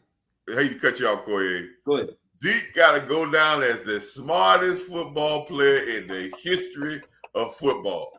Zeke had the foresight to say, okay, let's go to minicamp. Oh, Kellen going to be the new offensive coordinator. We went through OTAs. We go through minicamp. He started talking. He said, man, Dak is looking good. Let me get my money now, because if I don't get it today, I'll never get it. Never. He walked at the perfect time that made him about 60 or $70 million. Yeah. Because if he would have waited one more year, it was a wrap. Never made that money. Yeah, never. He walked at the right time and made his money. He had the leverage at that moment. Was going to drop. Yeah, he had the leverage at that moment. Yeah, but still, your ass is out of here. Yeah, but you know. This has been going on. But they like Zeke, though. Zeke's not one that pissed him off with the contract talks, because they still would have took Zeke back. It just came down to money. And that's because I think it was more the running back position as a whole rather than Zeke as an individual. Well, yeah. We're looking at the contract they wanted to offer Zeke, because the Cowboys still owe Zeke $6 million. So people understand Zeke still gonna get $6 million from the Cowboys this year. Yeah. Right? So whatever contract plus what he gets from the Patriots. Yeah, so whatever contract the Cowboys offering had to be veteran minimum, because they weren't going to offer him another $4 million, $5 million, and then you still paying them $10 million, and they didn't want to pay him $10 million. Yeah. So they probably said, "Hey, man, you made more with the Patriots because you're going to go get that vet, whatever they're going to pay you. Maybe they gave him $6 million 1 year. Yeah, like he got $4 million guaranteed. So he's going to make $12 million this year, and then next year he right back on the market. He can come back to the Cowboys fresh and clean if you want to. Yeah, he come back fresh and clean, or he may still stay in New England. May still keep, because that's how he's a Bill Belichick type of guy. Yeah. But like I said, man, Armstrong, this has been going on since last year, because he felt that he signed a 2-year deal for. He felt that a guy with 8 sacks making $6 million as defensive end is low pay, which it is. But hey, you signed the deal. But you didn't get that. He didn't get. He got to realize Armstrong not getting them sacks because Armstrong is beating people ass. But he's getting sacks because they causing so much commotion on the other side. Yeah, let me give you another thing, Corey. I would stay right there and keep them running to me. Keep it running to me, so that now when I keep doing this, I'm gonna make real money somewhere else. Right now, Armstrong's not gonna get that money nowhere else. Let me give you another nugget. Mm-hmm. They were really hard on Don Armstrong, and I'm telling you, I know this from inside the building. They were really hard on Don Armstrong with his run defense. They were not happy at all. I'm glad somebody saw it. I wasn't happy at all either. Like he got to the point where you peek inside way too much For you, if that's the only thing you keep getting caught on, you got to wake up at some point like, all right, I'll just stay home just to stay home. Let the other guy make the tackle in the middle. And he was getting blown up, and he was getting moved also by tight ends. That's a no-no. Yeah. If you getting that's a no-no for D-Law. All of those guys getting hit on those. See what Sam Wiliams did to the tight end yesterday on that run play. The tight end tried to get it. He threw them. That's how he got the tackle for loss. They try to cross Sam Wiliams with a tight end. If a tight end or a wide receiver try to block you, and they successful at it, is because you're not trying. Because you should be happy that they even dumb enough to try it. Even if you don't make the play, destroy them. If you're going to bring a defensive end, never get the chance to put his hands on the receiver. You deal with tackles that's 340 pounds all day. You can't tell me that a dude that's 200 pounds can block you. So every time that Green Bay was doing that to us last year, I'm like, fuck the run play. Excuse my French. Take that wide receiver that he bringing to you and break him in half. They won't do it again because you broke him in half. Like, break him. And they won't want to send him out there. Earlier, Juanyeh, when you do that to people, then that puts it on film. The next guy not even going to want to even go in for that job. They don't want to go over there and do it. Because it's like, he's not going to even worry about the play. He's going to take me and ragdoll me. And because you taking me to him, a wide receiver ain't supposed to be over there. So every time I would have seen that, whether it's Sam Wiliams, D-Law, if I see a wide receiver next to me, I'm like, if he come over here and block me, I'm not going to just take the block to the back. Like they usually take it to the side or their shoulder and allow you to seal him out and then try to get around him. Square up on him and choke slam his ass. Get him out of here, man. I told her I had a player that I told him that one time. I got to wrap up, Coach, because I got people waiting for me. I'm all sitting. I've been sitting for Hey, man, it's good talking for me. We're going to have to do this again, man. Oh, I drop the link every time I go live, and I'm going to be going live all season, multiple times per week. So jump on. Pushing, I like to have conversations. I'll do it with the chat usually, but if they are, if they courageous enough to jump in here, I want to talk. So definitely keep jumping on. Like, I love talking football, man. So hey, man, I'll be all over this Cowboy thing from JC Cowboy to Law to. I already know, man. Your always right. You always show love too. That's why I said I got patience. I jumped on here today with you in mind. I said I got to jump on there so Coach can jump on, but I didn't see you in the chats to the last minute. Yeah, man. But definitely give a shout out to anybody you want to give a shout out to, man. And let's follow me on Twitter, man, at Coach Mob 1914, man. That's me on Twitter, man. And we just hoping for a good season, man. I'll be on Boss Cowboy Sports every game. We do a live watch party, man. So check us out, man. We're gonna have I got a whole breakdown of keys to victory. We put that stuff out last year, and when they hit the keys of the key offense and defensive keys last year, we won every game, and they spot on. We're gonna have a new one because I have to set some more measures for us this coming year. So check us out, man. I'll check it. What is it though? How do I put it up there? Inbox it to me on Twitter, and I'll put it out there for you. I'll put it out in the description on this video. So find you on Twitter. I'll sure do that, man. Inbox me on Twitter, and I got you. I'll put it up there. I got Sadiqa Charles in the back real quick. I'm gonna let her say what's up real quick, and then we get. All right, man. I'll talk to you later, brother. All right, brother. Appreciate it. Talk to you later this week. Thanks. Sadiqa, what's up? Nigger. Shit. What the fuck? That's the way if that ain't Sadiqa Charles, who the fuck is that? Damn. That was crazy. My bad, Joe. It's Sadiqa Charles. That ain't you, Sadiqa. God damn. That was crazy. That broke my heart, man. Pause. All right. I gotta get out of here. They got me on that. Whoever that was, they got the shit out of me, man. But about Aisha Morris was good. Hey, man, we gotta get this show on, man. I'm in the studio all day. I got some calls to make, and I got a couple things to do. But we out of here, man. All right, Sadiqa, you got a doppelganger out there acting like you too. I thought that was you in the chat room, man. But I'll talk to y'all later. Peace.